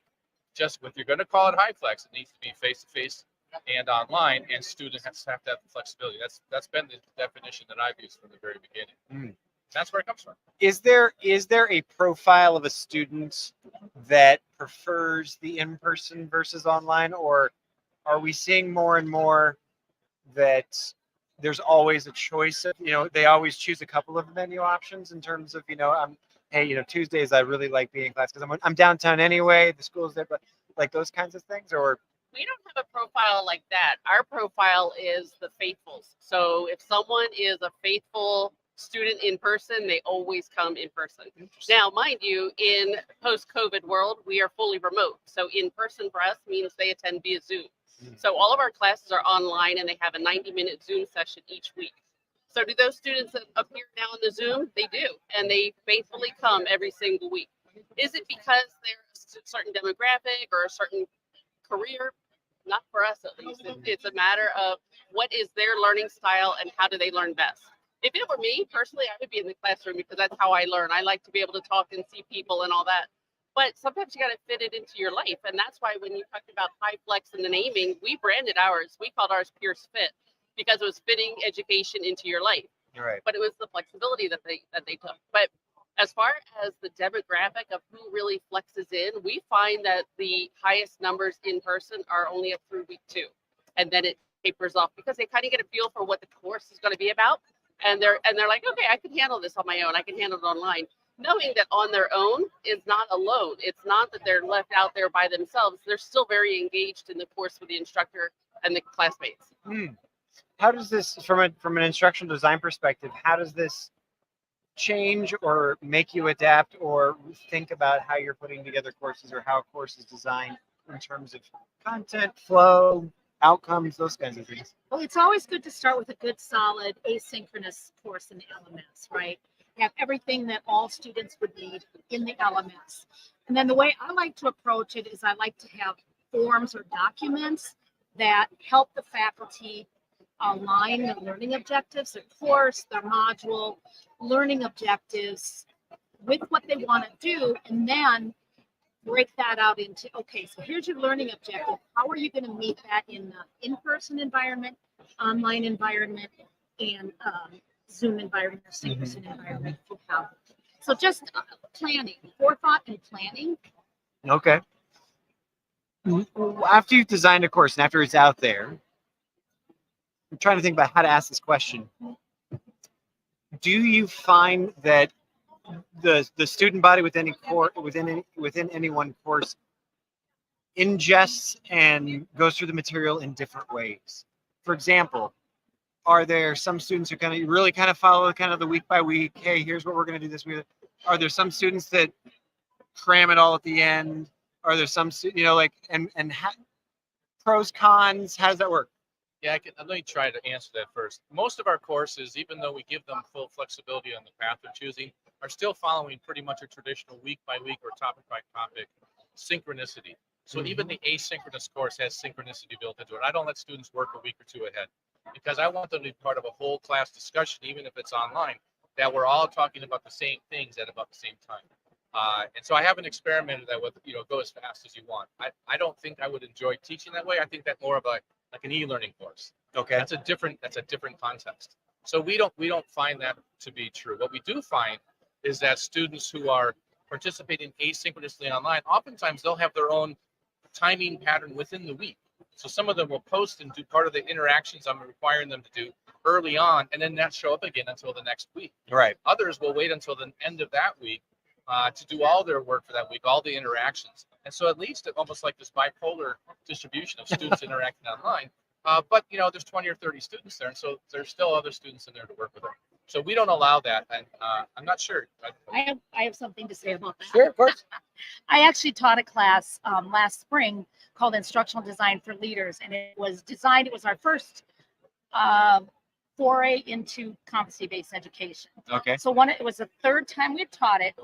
One of the things that we did in these courses, a certificate, is we let them set their own due dates, which failed miserably. I will never again, ever again, students need the due dates, or my experience has been students need to due dates to keep them moving forward. Now, can you be flexible around that if something happens? Yes. But I feel pretty strongly after that experience, I still have one incomplete I'm finishing up with, right? Sure. So that it's not just go at your own pace. So what I'm pulling out from this is structure is important. But structure can be flexible. I mean, ultimately, this is the entire philosophy behind this, right? It's like there's structure here, but maybe your way of interacting with that structure is flexible or in different ways or those kinds of things. Yeah. As a matter of fact, when we look at one of the big differences between the student experience is a level of structure that they have during their instructional experience with the class. So the asynchronous students, it's very highly structured. They go in, log into the LMS, and there's like, I don't know, there's 5 or 6 things to do. You do this, then you do that, then you do this. In the synchronous class, whether it's in person or online, they have the ability to change the structure of the class by the questions they ask, the comments they make, or the faculty say, well, actually, I wasn't planning on doing this, but let's dive into this. That's a very low structured environment. And some students who rely more on people around them to help them learn love that lower structure rather than the high structure. The recipe kind of approach that asynchronous paths usually follow. Is there anything that, gosh, there's so many questions. Is there any topic, subject, degree program that HighFlex doesn't work for? It does not work. Yeah. Yes. Yes. For example, I used to teach chiropractic technique. Okay. So my didactic course was fully online. But my labs were in person. You can't teach someone you how gotta to touch adjust. you gotta touch the person. So I think there are situations. I think that you just have to be adaptable and flexible in how you approach each individual type of course as to what makes sense. So if there are some labs that just cannot be offered online. Okay. I'd say if a course can be offered and taught well online, then potentially it could be taught with HighFlex. But there are some courses, like a lot of our STEM courses, will have the lecture component HighFlex, but the lab component is usually face-to-face on campus. at a specified time. Because we don't often have good ways of doing that online to reach the same learning outcomes in that highly experiential path through the course. Some other campuses may be able to do that, but on our campus we don't do that. So we don't offer high flex for the lab performance. And other courses like the music, where they're playing like an ensemble course, we have to learn how to play together with others, or dance classes where you're dancing with other people, not just by yourself. Yeah. I mean, those kinds of things, you kind of need to be there for it to be effective. Of course. We have another reason to have one too, though, is accreditation. So we have a legal studies program, and the American Bar Association requires certain classes to be held in person. Prior to the pandemic, they had to come to campus. These were the only classes that we had that were not put into this format. And so it could be accrediting bodies too. It may not be science because you've got beakers and all that stuff. It might be an accrediting body that determines whether or not it's acceptable. However, the ABA has changed their stance on it now. After doing their evaluation and their reaffirmation of ours, now they accept the online and the high flex version for the ABA courses. I was just going to say, cool. it's really interesting because, I always question that accrediting body when she's like, so why are we putting butts in seats? Like, what's the point behind this? Yeah. And anyway, that's very We interesting. showed them that it worked, and it worked. And another example is international students, right? We could have a high flex course and they could still be in the course, but they Sure. would need to do the in-person Sure. version. What's the biggest challenges still now in 2024 to I guess, look at it from all angles, to getting a high flex course to work, but be more importantly, just really be effective for all different students. I'm thinking access issues, device issues, you name it. Like, what are your biggest challenges that you're still facing right now? Faculty development. How come the faculties are always the one that are so far behind? That's known all these and in like all 6 conversations I've had so far today, it's like, how do we get the staff Because up they're to always speed? busy. They're always so busy. Yeah. There are things that faculty have to learn to do differently, and it includes being a good classroom teacher and facilitator, being a good online teacher and facilitator, but it goes beyond that, because now when you're mixing modes and you have students in multiple modes, sometimes at the same time, that's a different set of skills, because you're now managing maybe 2 different audiences that you have to interact with. That's a skill set that can be learned, but it has to be learned. And then the other challenge is, of course, if you're really highly enthusiastic in the classroom and not at all online, your students online are going to feel like they're a third-class student, and that's not going to be helpful in the long run. They're not going to learn as much, and they're not going to be satisfied, and you probably won't do this very long because someone's going to hear that. So it requires faculty to have a different mindset, and I think that's one of the reasons why faculty development is so important. Faculty won't have a positive mindset if they don't know what they're doing. So we have to help them understand what they're doing, but they also have to be making choices along the way to be active and engaged with students in every mode, and treat every mode like you're in my number 1. Right, I'm here for you and for your learning, and that's a tall ask for faculty just to jump into that. So it takes some time. And Look at that! I just broke the mic. I'm just gonna hold it. And the other thing is, I think it's just a matter of learning how to do it, right? What buttons to push when, where are the cameras at, who you're talking to. I think back to the first time I taught OLC and had to do a synchronous session online. Never had done it before. I was petrified. I read a script, right? Now, after the pandemic, it's not hard for anyone. So it's a matter of just practicing and doing it. Super cool. And now, because I've broken my technology, I'm going to have to say thank you very much, because I don't think they were going to be able to. But thank you so much for taking time out of your busy conference schedule. I really appreciate it. Love hearing more about HighFlex. I hope that it becomes the future, if it's not already the future. But thank you very much. Thank you. Thank you.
Okay, folks, we're back with the eLearn podcast at Educause 2023. I'm here with Michael Carroll. And How we doing? obviously you can't see him yet, but now you can. Shazam, there we are. All right, I'm going to actually move here so you can see both of us. Nice. Michael, it's quite the setup here. We're going to talk about data security, I believe. I hope so. Isn't that what you do? That's what we do. Rough and tough. So what? So before we jump in, what I ask everybody to do is basically give me the 60 seconds on who you are, Okay. what your company is, kind of give us the elevator pitch. Cool. So my name's Michael Carroll, as you identified. I look after our public sector business for Commvault. I've been here for a couple of years, spent most of my career in IT, selling hardware, software. We are a data protection company, and we are shifting, like the industry, which is basically what our session is tomorrow, to a data protection and security company. That's Okay. pretty much the way of the world, right? So the name of our session is actually Data Protection Redefined, Okay. and that's pretty much what we're going to talk about. So it seems like data protection is that's just, you know, if you're not doing that, something's wrong in your Okay. school, in your organization, whatever. sure. So if I'm a school today, Yep. and you're starting the consultative process with them, Sure. what are the number 3 things? Like, what are the top 3 things Sure. that schools are getting wrong? Sure. I think the first thing to understand is how it's different than it was even 3 or 5 years ago. Okay. So we've been around for about 25 years, and as a data protection company. And I think the main goal of our company for the majority of its existence was to protect the data, back it up, and protect against things like floods and, you know, power outages and data center things, right? So that's part of what the session is, kind of redefining what the requirements are and how we kind of look at protecting the data. It used to be, you know, it was never an easy task, but more simple. Things lived in the data center, you know, they plugged in, you could see them, they sat on servers and disk drives, you know, and the IT org's job was to go basically back that up, protect it for a rainy day. And, you know, over the last 3 years that the industry has changed, and what what our customers, particularly in higher ed, are being challenged with are different. You know, So I think give me yeah. first give me, thing, yeah, so first what are those thing, I'd say challenges? COVID probably expedited this a little bit, but I think users, whether that's, you know, students, whether that's the IT group, you know, whatever it is, customers are dispersed. Okay. And so, we got remote workers, remote students, virtual learning, all these things. So consequently, the data and the access to data is more difficult to control. It's on endpoint devices, it's in homes, it's wherever it may be. I think another factor there, and COVID expedited that, right? Kind of people went home and took their laptops with them, and the data effectively went with them. I think another big thing is the adoption of SaaS applications. So, whatever the application is, a system, but most of these companies are offering their application as a service. So again, the data lives in different clouds, in different places, right? So the access to that is different. So I think that's a major change, in particular in higher ed, over the last few years. And I think the other part is what we're actually protecting against and defending from is much different. Now it is targeted cyber attacks. It's ransomware, right? That is the number one reason why our customers are protecting the data and backing them up. And sort of the tool sets and the methodology on doing that is different than protecting from being able to restore from a flood, right? Or going to another data center or DR. So those are the things that are really kind of changing the landscape of what we do. And, the explosion really of like ransomware has created, a need for us to be more security focused than just, backing stuff up. It's really about like understanding what's going on in the environment, being more predictive, being able to, see threats as they're happening, as people get in, and then most importantly, to be able to recover those applications in a timely manner. Okay. Just having a copy of them somewhere isn't super helpful if it takes, months to go get it back or get online. So luckily for all of our customers, there's Commvault. Yeah. We do that. We do it really well. So talked about ransomware, like for me, as I'm sitting here thinking, I'm like, what, how is it attacking a university Sure. for ransomware? Like, I could see a bank, I could see a government Sure. organization. Like, so where's the value point for a cyber terrorist or Sure. whomever to come and, So- take out the University of Illinois or whatever? Sure. Actually, good question, because the University of Illinois is going to be joining us. Oh, no. You can ask Dean. That You can ask Dean tomorrow. He's actually part of that our was not session. planned. Oh, that was not planned, but boy, that was good well of me. done. Yeah, well done.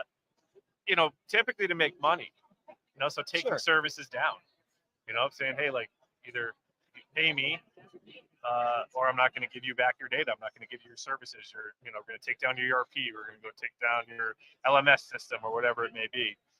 And then obviously, student information, student data. There's a lot of, process of purchasing things, all types of different information, whether, it's students' personal information or again, financial information, taking down systems.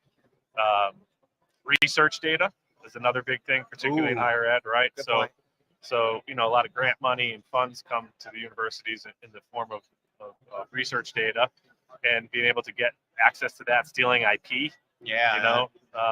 So really there's no industry that's safe from it, even K through 12. Like, kids' information, to publish information, publish social security numbers. Bad guys will find ways to make money and, do what they So can. what's the counsel from Commvault about, again, those typical 3 to 5 steps that you Sure. that you take to protect against So- that kind of attack? Sure. So, first buy Commvault. That's the number one. Just kidding. It's an interesting conversation because I get to talk to a lot of different customers, CIOs, and there's different philosophies on how to go protect and where to go invest. So we see a lot of customers. We see a little bit of both, but some customers will take all their resources and money and tools, and they'll buy all these security tools on the front end to try to keep the bad guys out, which you have to do to some extent, but typically they get in if they want to, because there's so many access points and threat vectors now with data being everywhere and applications, all these different cloud providers and SaaS solutions. It's really, really difficult to keep them out. We see some other customers invest all their money in being able to restore it, thinking like, hey, the bad guys are going to get in. Yeah. Like, I just need to be able to make sure that I can get up and running in 24 hours or whatever it may be for that application, to protect the data, encrypt it, and all these things. So I think the first counsel would be, taking a look at security from a holistic approach and finding the right balance of where to go invest your resources, right? There's finite time, money, that these higher education accounts have. they got to do the right thing as far as, you know, where you're going to go invest your money, the proper amount of front end stuff versus the ability to recover if you have to.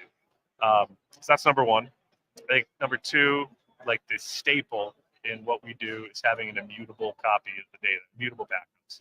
So if somebody were to go get in, which they ultimately probably will, it's a matter of time, that the data is immutable, meaning you can't change it, you can't delete it, it's encrypted, you can't really do much with it if you do get access to it. That's probably like the table stakes. And most of the providers in our space can do that to some extent, not all of them. You know, and then the third thing I'd say is having some like absolute air gapped copy somewhere else where it's off the network. So even if the network is infiltrated, there's a copy of it that's completely off the network that they wouldn't get access to. We do that better and more cost effectively than most of our competitors in the space. So, And that's like a physical copy, like, right? Like, it is typically nowadays. Back in the day, it used to be on tape drives sitting somewhere, which are very difficult to restore and get access to. It takes forever. Most of that's done now in the cloud. We have our own solution that we use. That's most customers will do that in the cloud.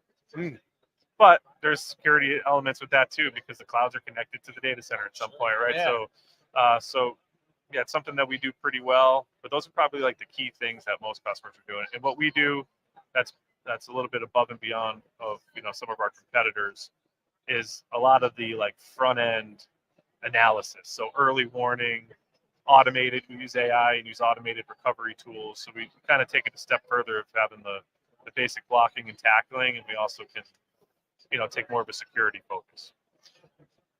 if you have, let's just say there's 1,000 clients, right? Yep. How many of them are getting attacked like in any month? Probably 1,000. Are you serious? Yeah, I mean, I think how many of them are get in and how many of them are publicized. I think if you asked, if you had every CIO or CISO that walked by your booth and sat down and said, hey, have you ever had some sort of, security, cyber attempt or breach, I think 100% of them would say yes. Sometimes it's internal too. It's disgruntled employees. I mean, there's a Good point. right. Yeah, I mean, touche. anybody that has access and controls can kind of wreak havoc. So I would say literally 1,000 out of 1,000. Wow. That's good business for us. I was just gonna say no. Not that we want to capitalize on the bad guys, but it's definitely a needed. Yeah, and so like if you're thinking of a campus of any a campus of any size, really, Sure. but then you sort of get to some of these campuses and these university systems that are connected, right? That puts a multiplying factor on there that's pretty intense. Exactly. Where does the education come in, or where does you can throw money at a problem as much as you want, but Yep. at the end of the day, it's the humans. So how much of your job or how much of your company is involved in sort of that educational process and just sort of the culture It's of a good question. security? A lot of it, honestly. I think the higher up in the org we go, the more of those conversations typically resonate. We work a lot with the IT teams and the backup teams and kind of the doers. Uh-huh. And I think we provide a lot of value to those guys too. But I think the higher you go up in the org, the more it's a people thing. It's a culture thing. Whether that's the implementation of tools or best practices or services or where to go invest those dollars. It's really a mentality and the kind of a mindset of, doing everything you possibly can to protect yourself from these types of attacks. And then ultimately having a good plan in place to recover, to answer your question probably more directly, that's really when the human element comes into effect. It's like when something bad happens, how do we respond? What do we do? What tools are in place? What processes are in place? Is it documented? If Johnny, the backup guy, is no longer there for whatever. Sure. Use a bad analogy, but since we're live, I won't. Isn't there? Like, does anybody else in the organization know what to do? Do they have access and stuff like that? So I'd say the planning for problematic events is probably where the human element comes into, and then being able to go execute against that. I think the other piece that takes a lot of like planning and human intervention is what is really, really critical, right? So using research data as an example, some of these things are petabytes and petabytes and petabytes of data, and being able to protect that and is different than like your core tier 1 application. Sure. Not everything can be treated the same for resource reasons and time and recoverability. I mean, there's a physics element of how fast you can recover stuff. So I think kind of prioritizing, understanding what is really, really critical, what does the business need or the university need to run quickly, and making sure that you have the appropriate defenses in place for the appropriate application. It takes a lot of planning. It also takes a lot of coordination between what would be traditional IT and the security team and the business, right? I think in some of our more successful customers that do it best, there's really, really good communication there. So it's really important that the security teams and IT teams are talking. What is there an offensive strategy here as well? Like, I mean, we're this is all very protective. Is there I don't know. That's the question I want to ask. Is there a way to flip this, like to get in front of the problem, Go or after the bad guys? Yeah, no, and I guess not even go after the bad guys. It's just, I guess, no matter how you put it, even if you were to kind of put an aggressive bot in the front, that's like a challenge bot or like all these kinds of things, That's a great point. We actually have, it's almost like it's scripted. We actually have a technology that's very unique in our space that we basically deploy fake assets. Sure. And we can go see people attack them, right? yeah, So yeah, no matter what it is, and we can make it look like a printer, we can make it look like a, tier 1 application, any type of system. We can kind of mimic that, put it out in the environment and monitor it, and get alerts when somebody accesses it, tries to do something. So you can really see kind of what they're trying to do, what they're trying to access. So that would be the offensive strategy. It's actually a great question. And we do that really, really well, and it's unique in our space, honestly. That's I would think that just I mean, ultimately that seems like it's a distraction, or it's like you're fishing, you know what I mean? Exactly. Like you're putting it out there and just being like, hey, who's gonna go after the bait here? And that gives you some insight into origin, into IPs, into technique, where they're coming from, what they're looking for, and what they're doing ultimately when they get in the environment. Right.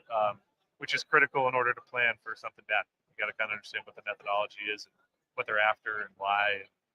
Holy smokes! I'm like my brain is exploding right now. Just thinking about like who knows where these nefarious groups of people are, like, and they're cracking into these stuff. Yeah, I would say even 3 years ago we'd be having like a totally different conversation. So it's definitely an evolving space. We're really branding ourselves because we are as a security company more than a data protection company. For 25 years, we were the data protection company, and now we're really it's a quickly changing space. Interesting. So where do you see leapfrog me 12 months in the future, or into 2025? Sure.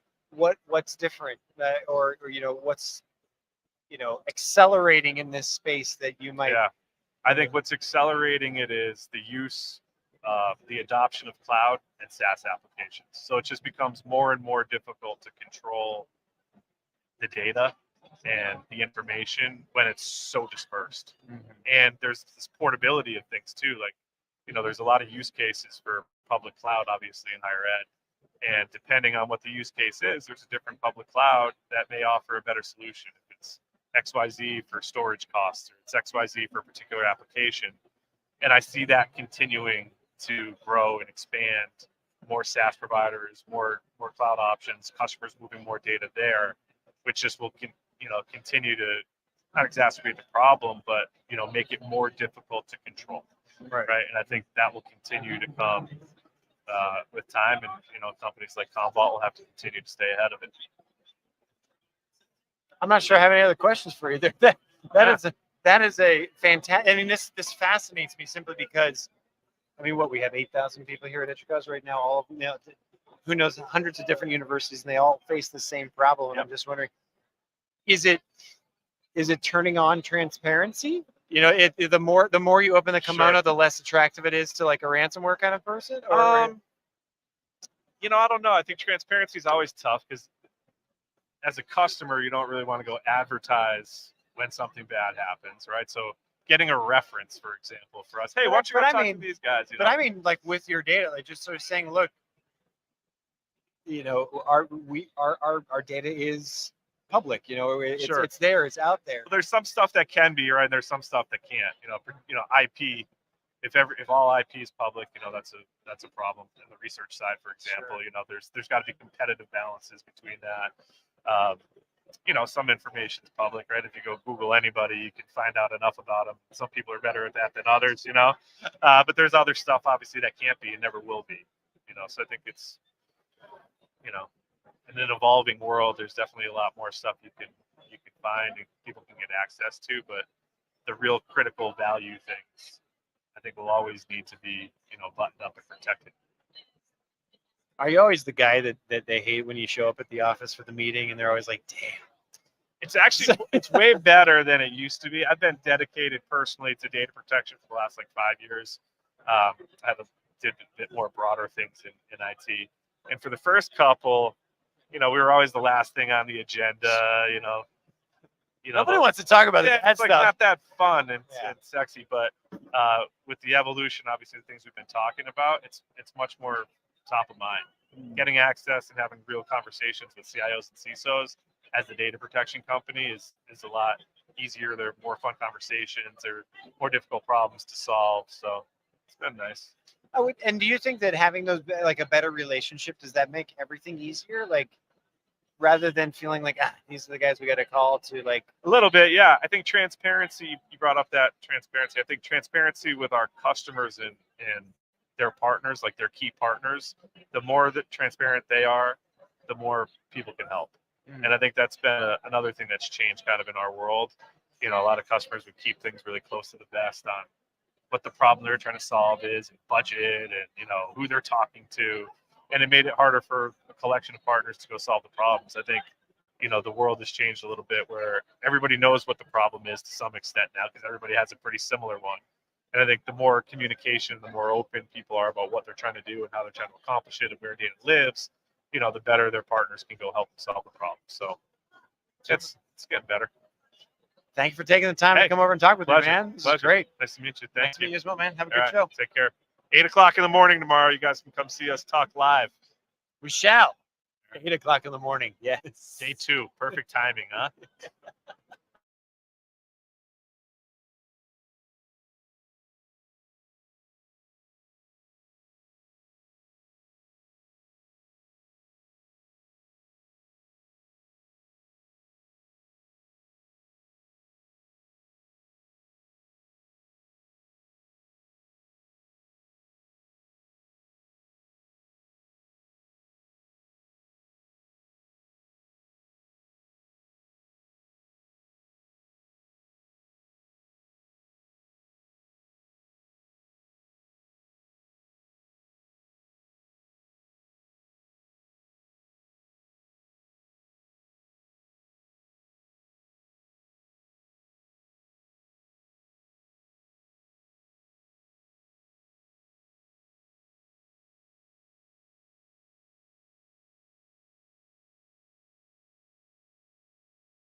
All right, ladies and gentlemen, we are back here live at Educause 2023.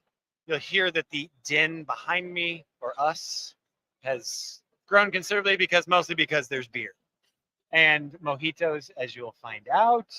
I'm going to take this off, and I'm here with this person right here. And you told me this morning. It's Alaya. It's Isla. Isla. Yep. Darn it. Like Isla. I love Lucy. Okay, Isla Moore. Yep, Isla Moore. So Isla, as we kick this thing off here, I'm going to take down this banner so that everybody can see us and not worry about the banner. There we go. So let's start off with the simple stuff. Like, tell me, give us the 60 seconds. Who you are, like what institution or company you're with, et cetera, et cetera.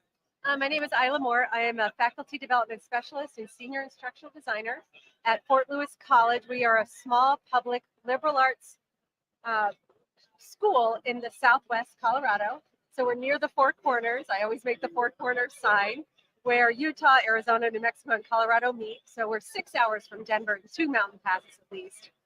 Our school is super unique. I like to say we have diversity in diversity. We are a Native American serving non-tribal college. And we have approximately 180 Native American tribes and Alaska villages represented on our campus. Holy smokes. It can be an N of 1, right? Yeah. But 180 at fall 2022 was what we had gathered of the students represented on our campus. It's super cool. That is super cool. It is a cool campus. You want to know what's even cooler is I forgot you're from Colorado because I am a Coloradoan. Oh, you are? Where Yeah, are you from? I grew up in Aurora, Yeah, in for Denver, sure. but I know Fort Lewis. Yeah. Absolutely, there's snow there now for sure. There's snow in the mountains for sure. We love it. We Yeah. love the snow. I'm gonna adjust this just a little bit because you have a light voice. So Okay. I'm gonna bring that just like that. Sounds great. Thank you. Although now they're gonna kill me because now your face is hidden a little How bit. about I do There you go. So anyway, very cool. And what we're gonna talk about, because you put in 180 nations, you said, right? Yep. Are Alaska villages and sovereign tribal nations. Okay, yeah. So 180 nations. I'm lucky enough to be familiar with that topic for a number of reasons, but that's a lot. And what we're talking about is using student voices to lead faculty development. Yes.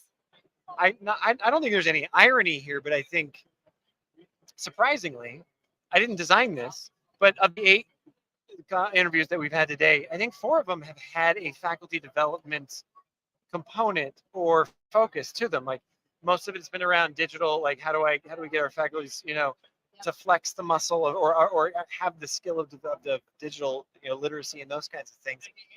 So talk to me about what's the foundation of faculty development that you focus on in Fort Lewis? Like what's missing there, or what do faculty need more of? We try to use 4 different types of faculty development, ranging from a set it and forget it, like a digital accessibility course, how to make PDFs accessible, how to make PowerPoints accessible, and that faculty can just do that on their own. We don't represent student voice in those set it and forget it models very well because we tend to forget they're there and we're not facilitating it. So Guilty. Yeah. Yeah, sure. 100%. where we, I think, thrive, where we have the most fun with our faculty is on facilitated synchronous faculty professional development. One challenge we have is how do you incentivize it? Right. How do you incentivize it that doesn't feel like a bummer, that doesn't make faculty feel like you're doing it all wrong once again? Sure. Because they're not, right? But I think one of the challenges I've encountered, not just at our college, but I think at most higher ed institutions, is innovation happens, and I've heard this metaphor before, like an ocean liner turning. It's just sort of a slow 100%. moving. Well, I mean, vehicle. the university itself, it's Yes. it's this large vehicle. You turn it even 1 degree, you're not going to notice that 5 years from now. You will. Exactly. You'll really notice that 1 degree. Yep. But yeah, okay, sure. So we do facilitated synchronous. We try to get faculty engaged based on cohorts. So for example, we've done one pretty successfully on teaching first-year students, because where we really want to emphasize is that retention from first year to second year, from fall term to spring term for first-year students. We have a lot of work to do, and we have opportunities to innovate there. So we've embedded faculty student voice, their student voice in that PD. We had our faculty give out a survey based on research practices of what intrinsic motivation is for first year students. We know based on research done at other places, task achievement is important. Relevance is important. Connection is important. Belonging is important. But we never asked our students, Right. is this important? Yeah, sure. And what's the hierarchy if we had to, put it in some type of a chain? Prioritization. I want to flag that. Yeah, That's great. That it's because it's like coming in and saying, hey, what are your values? exactly. You may have 5 values, but okay, so now prioritize those for me, because that's going to make a huge difference. Like I've just discovered this in my life, right? Like what you put at the top so far outweighs the other ones, right? So Right. okay, so tell me what you found. So we created a quick survey and we asked them to give it to their students, and they did. And we pivoted on that data. It had to be fast because we had a next session with the faculty the next day. And we created these little quote pieces of paper, and we just, they were anonymous. We handed them to the groups of faculty. We had the 5 buckets of what research has shown us affects motivation. And we said, where does your quote fit? So it was a bit of inductive reasoning, which I think works really well in faculty PD. They like this type of critical analytical work. And we found for our students that task relevance and achievement mastery were the top. No Those kidding. mattered so much to them. And I think it's easy for us to presume that when students don't buy a $200 textbook, when they don't log into Canvas or whatever your LMS is, when they don't turn in the assignment, we think they don't care. I'm here to tell you they care so much. I had a student tell me once she didn't sign into our LMS system for her first semester in college because she was afraid she was going to break it. And I was like, no. I want you to break Oh it. no, that's amazing. But from the faculty perspective, what did that look like? Sure. That It looked like she wasn't engaging. she wasn't. engaging. She never showed up. Essentially. She never And showed up. according to the LMS data in the back end, right? Right. She was massive at-risk student. Yeah. Whereas she was like, the only thing I want to do is achieve. Is achieve and be successful, but I don't want to ruin things. Like there's such fear for students. And I think there's fear for faculty as well to innovate when they don't have the data to back it up. So I need to ask a question about that particular person and maybe about your student body as well there, because did she come into that environment thinking she could break it? Right? Like Yeah. we have to beg that question, because my kid, my 15-year-old, he'd be like, whatever. Yeah. I'm not, hack it. first of all, I'm not going to break. I'm probably going to hack it and figure Right. out how to like rewrite it, and that's a position of privilege. I know that. We know that. So am I Yeah, about 43%. characterizing that demographic? You are. 43% of our students are Pell eligible. I just learned today, and I've been in higher ed for more than 20 years. Do you know what the threshold for Pell eligible is for family income? Do you know what that number is? And I bet not many people Hold know. on, I'm going to try to Okay, guess yeah. it. To be Pell eligible, which means it's a grant, right? Yep. Okay, and so What's the family income? What's the annual family income? I want to be say Pell it's like eligible? $26,000 a year. A little more. It's 40. Okay, But that's still pretty that's low. poverty level for That's any family of 4. If you got one breadwinner at 40,000, that's poverty. Exactly. And so we have 43% Pell eligible students, right? They're not coming in with great experience with the experience with technology. Sure. They are solidly in the I don't know what I don't know in terms of technology quadrant. Sure. So that, we have to sort of, even though our faculty are in the classroom with our students aren't going to share that. They're not going to say, hey, I don't know, I think I'm going to break Canvas. Nobody wants to expose themselves as the one mistake the admissions office made, right? Which I felt like that in grad school personally, but I just thought I'm going to keep my head down. No one's going to kick me out. I don't know how I got here. I'm just going to coast. And I think for a lot of our students, that's sort of the same thing. They don't want to out themselves. Are Because they're in. are a lot of your students first generation? Absolutely. Okay. Yep.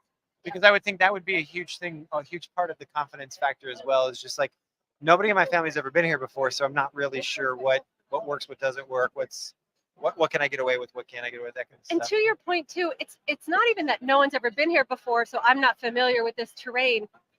A lot of our first gen students have said, everyone's riding on me. Like all of my family, 100%, I am the change they want Yeah. to have happen. Sure. That's a lot It's of the pressure. breakthrough. It's the hand up. It's the we finally made it. We finally made it, and it's all Yeah. on you. Yeah. Yeah. And so there, a lot of times the messaging is like, you got to keep working, and sometimes these kids they're tired, like Yeah. they're time constrained due to financial issues as well. So what can we do to let faculty know they have overcome and are still probably dealing with enormous challenges to get to your classroom. How do we meet them there? The faculty that I really enjoy working with, and we have a lot of them. I call them my EGOT faculty, you know, the Emmy, Grammy, Oscar, Tony. Anytime I offer PD, they're like, I'm in. I'm like, you've taken this before. You don't get it. To come back. Like, I haven't done anything new. It's like comfort food or something like that. Exactly, but they are just so like, I had a faculty member, she keeps a teaching journal, and she said, when something goes wrong in the classroom, that's on me. And I love that perspective. I'm not sure it's true, but I love that capacity for change. And one of the challenges with faculty PD is, where are people's capacity for change? What's the last time you innovated? What was the last time you so did? let me ask you, because I've had this conversation a lot over the last 3 years, but also just here over the last 6 hours. There is a constant tension. We're at a educational technology conference, right? On the one hand, there is a tension between a faculty member who worked their butt off, they got a PhD, they're tenured or not, or whatever.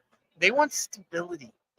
They're like, look, I've arrived. I've done it. And okay, maybe I'm going to do research work or other things, but like I've arrived. On the other hand is the world that never stops changing. Talk to me about the tension that you see with the faculty that, because you just, so for instance, this one person that you were just talking about, she shows up, she's psyched. She wants to learn. She wants to keep growing. But there's probably 80% of the other people are like, I don't need another thing. I think you're right. I think, you know, you don't, I've read this once, you don't go into higher education if you want to be super innovative. You go to Google, right? Or you go to something else. 100%. And we're surrounded by highly innovative companies working on technology. Which is the irony, because these are like the smartest people that we know. This right? is the mushrooming industry but right I'm just, now. But I'm just saying, even in, you said you don't go to become a professor in order to innovate, but I mean, like, these are the smarty pants. Like, these are the PhDs. Like, they're smart at that thing. Touche. Right? And excellent at that thing. But how does it translate? Like I said earlier, relevance is really important to our students. They want to know, like, they'll sit in that class and learn about medieval history, but what am I learning? Right. Why does it matter to me? Right. I think faculty can do a better job of explaining that. Why does this matter to me right now? You know, higher ed, I wouldn't say it's in a crisis, but it's in a bit of a self-reckoning phase, and that's a good thing. Sure. You know, it should say, okay, what is our value?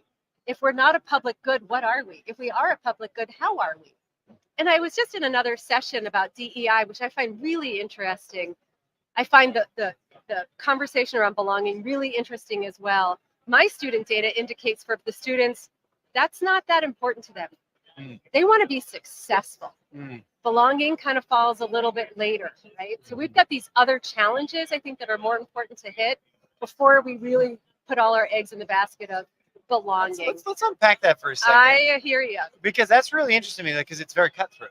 It is. You know, which is fantastic, wonderful. I love that, because it allows them to sidestep a lot of very complex and messy conversations that don't have good answers. Right. To one that's very clear, which is there are formulas for success. Right. There are financial success. Let's be clear about that, because then if we want to go down the rabbit hole of actual satisfaction and happiness, that's what you discover 10 years later, right? Right. I guess it makes a lot of sense if the first generation people, they're like, look, I need to be a breadwinner. I need to actually lift this out, and then we'll deal with the other soft, touchy stuff. Exactly. Okay. Right. And but also to our students, we asked, why are you coming to Fort Lewis College? Securing a high-paying job was very low on the scale. Interesting. Okay, so juxtapose that with being successful. I think we can't determine. It's so multidimensional. Okay. What I think success looks like may not be what success is to them.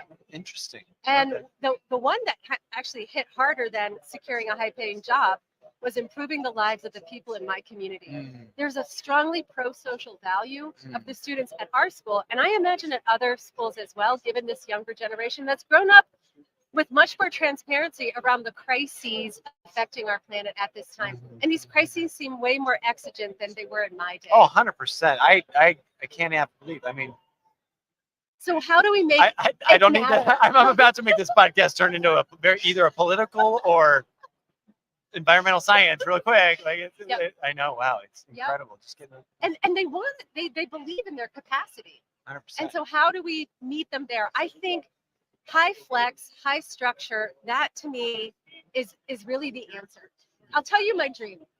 My dream is this. So I understand the whole tuition-free political vibe going on. I think it's an interesting conversation. I would think maybe another conversation to have is kind of like an all-inclusive resort. You pay a tuition, it's a sliding scale, but once you land on campus, you never pay another dime. There are no hidden fees. You don't get fined for overdue books. You don't have to pay for courseware. Everything The is printer covered. always works. The printer paper's always there. The paper's there. You get a dormer. You don't have to pay for it. You never have holds on your account, financial, ever. So there's one thing I've discovered with these students. It's not just wanting to be successful, wanting things to matter. It's this feeling of higher ed feels like a system that's rigged to do me harm. So I'm gonna tell you a story. Okay, I'm gonna sip my mojito. Yeah, okay, I'm sure the FCC is like, this totally illegal. Virgin mojito. I'm lucky. So anybody who's listened to the podcast for a while knows I live in Mexico City. I've had an international life for the last 15 years. So I see America from the outside. I've been seeing it from the outside for literally almost 2 decades. I happen to be playing tennis with a gentleman, with a friend of mine. This is less than 2 weeks old. He's from Sweden. His wife's from Norway.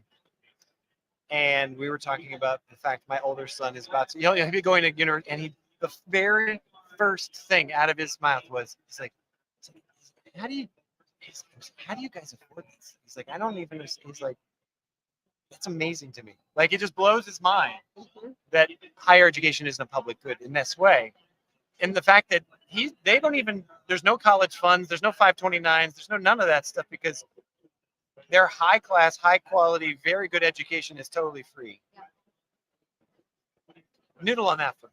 Well, my husband's Canadian. My kids are dual citizens as Okay. well. And so, it's not free, but it's highly affordable for Canadian citizens. Yeah. Because of this belief in it as a public good for the citizenry. To have an educated citizenry is really important for a lot of these places that, have this very affordable higher education. We've made it divisive. We've also made it a profit center, right? I mean, there are people who profit from the walling off of access to information, of access to expertise, of access to networks. Yeah. And right? for us in higher ed to then say, oh, we're going to focus on belonging. I'm like, what? Yeah. Okay. I mean, I don't know. Sometimes, I've worked in higher ed for a very long time, and I feel like I'm kind of seeing the end of the road here for me, which is great. And anybody who wants to, her LinkedIn is, no, I'm just kidding. I think we have to be a little more courageous about putting everything on the table. Everything, even the sacred cows that we have. And it's okay to put them on the table and then say, no, we're going to protect these. But we have to be able to put things on the table. What's one of the sacred cows you're talking about? This one's going to get me in a lot of hot water. I dare you. Okay. Faculty sovereignty. Ooh. And not for the political reasons, right? Not for the reasons of like, let's destroy faculty. They're too on this left side and they're not for that at all. I think when faculty here's my thing. What's the why? What's our why? And I don't think we agree. If our why is student success, then where can we really platform and elevate faculty sovereignty towards student success? And it should always be focused that way, right? And if it isn't, then what's it serving? But I see it's really, for a lot of faculty, a hill they're going to die on, and they're going to cleave to this and protect it at all costs. I'm like, okay, but students are saying in faculty PD, I've found their voices, and they're saying this thing that you're doing isn't really helping them learn. It doesn't work. So can we move here? And I understand, we don't want to mandate But we have to be able to have conversations about faculty sovereignty, and we don't, because you say it knee jerk, people think you're coming for me. I'm like, I'm not coming for you. My concern for the 26 years I've been in higher ed has always been about students. Sure. Always been about students. You know, and with you, you get students to trust you and have conversations with you. You learn so much. Like that one who didn't want to break our LMS. I'm like, wow, I never in a million years would have thought of that. Thank you so much for informing me on that. So what do, right? We have to embed student voices. We have to listen to our students. We have to have them be co-collaborators in this thing we call higher ed. Otherwise, I think we're really going to miss out on some of the coolest kids I have ever met in my life. These kids are so dope, as the kids say, which they don't say Do they anymore. say that They anymore? don't say that anymore. My son would say, I think that's cap. He uses a lot of words I don't understand. I'm sorry to say, I thought I was pretty hip. But All that's not right. true. I'm so sorry. But you know, like, I think, where do we find our solutions? Sure, we can find it here in this wonderful room. Okay, with so let me. technology. Okay, so now Yeah. What's the student body of Fort Lewis? About 3,000. Okay, put another 0 at the end of that, which is Colorado. No, actually, Colorado State is what, 60,000? Yep. Colorado University of Colorado, I think is like Yeah. in the same realm. Yeah. How do we get those voices when you have such a multitude? I mean, you have to have a bigger team, and you have to have better data, and you have to have better ideas for what it is. What do you want? What do you want to do here? You have an opportunity, right, to shape and help be a part of this younger generation's, stewardship of this place, and I think it's really a process of gathering that data, listening, and then getting the right people on the team. A lot of times we can manipulate data to make it look like, oh, we're doing great, when that's boring to me. Like, I hope we're doing great, but I still want to know, what can we do better? And I always feel like we can do better. I had a faculty member say, well, Isla, what if people just want to wake up in the morning, come to work, teach, and go home? I'm like, retire. Like, I have no time for you. But, that's me being a pain in the butt. Sure. But that's my job. But it's also, I don't know, it's also spoken to somebody who luckily has reached a point in life, etc., where you're like, you know what, I can say what I want to say, because and I admit that to a lot of people as well. Look, I'm lucky enough to be at a place where I'm like, I'm gonna actually tell you what I think. Yeah. Because there are very few consequences. Okay, for me, let me ask you this: do you feel like you belong, and you work at a higher ed institution? So I work for Open LMS. Okay. So it's a learning management system, right? Okay. But I am also an adjunct instructor at Yeah. American Do you University. feel like you belong? At American University? Yeah. At Open LMS? Uh-huh. No. Okay. Not at all. Right. Because you're the one rattling you're saying, what can we do? What can we do better? What can we do better? Sure, Right? yeah. And so this is where I'm going to give a TED talk on our campus about the power of not belonging. Mhm. I think, this idea of like censoring yourself in order to fit in, I've never been that person. See, neither have I. I would agree with that. I would agree, but I think that's I guess for me, I don't have a value of fitting in. Me too. So for me, it's no skin off my nose if I don't feel like I'm a part of the group or fit in. And I've learned that over time because society told me for a very long time that that's what you should do. Right. And it took me well into my adulthood to be like, actually, that's okay. that's part of your special sauce. Exactly. Like, go ahead and don't do that anymore. Both my parents, English is their second language. Oh, My interesting. mom's from Puerto Rico. My father was from Turkey. My friends would call me a Puerto Rican. Wow. And I didn't speak either language fluently. So I never really felt that I belonged to the Turkish community because I had no idea what they were saying. My Puerto Rican family, they talk so fast, loving. So I've been very comfortable in this not belonging space. And I think it gives me more objectivity. So I sort of enjoy the position of looking at it from a more critical view and saying, what can we do? And I'm so honored to be able to work with young people daily. Yeah. And that's the best Keeps you part young. of higher ed. I'm sure it keeps you young, keeps you fresh. It does. Like, I can use it like, that's so dope. And- Yeah, absolutely. On that note, Isla, Yes. I forgot your family name, Isla. Isla Moore. Isla Moore from Fort Lewis College, another Coloradoan. Thank you so Yes. much. This has So been nice to talk a to you. great way to end day one here at Educause on the eLearn podcast. Thank you so much. Cheers. Ciao, ciao. That was so fun. You are so good. Let me push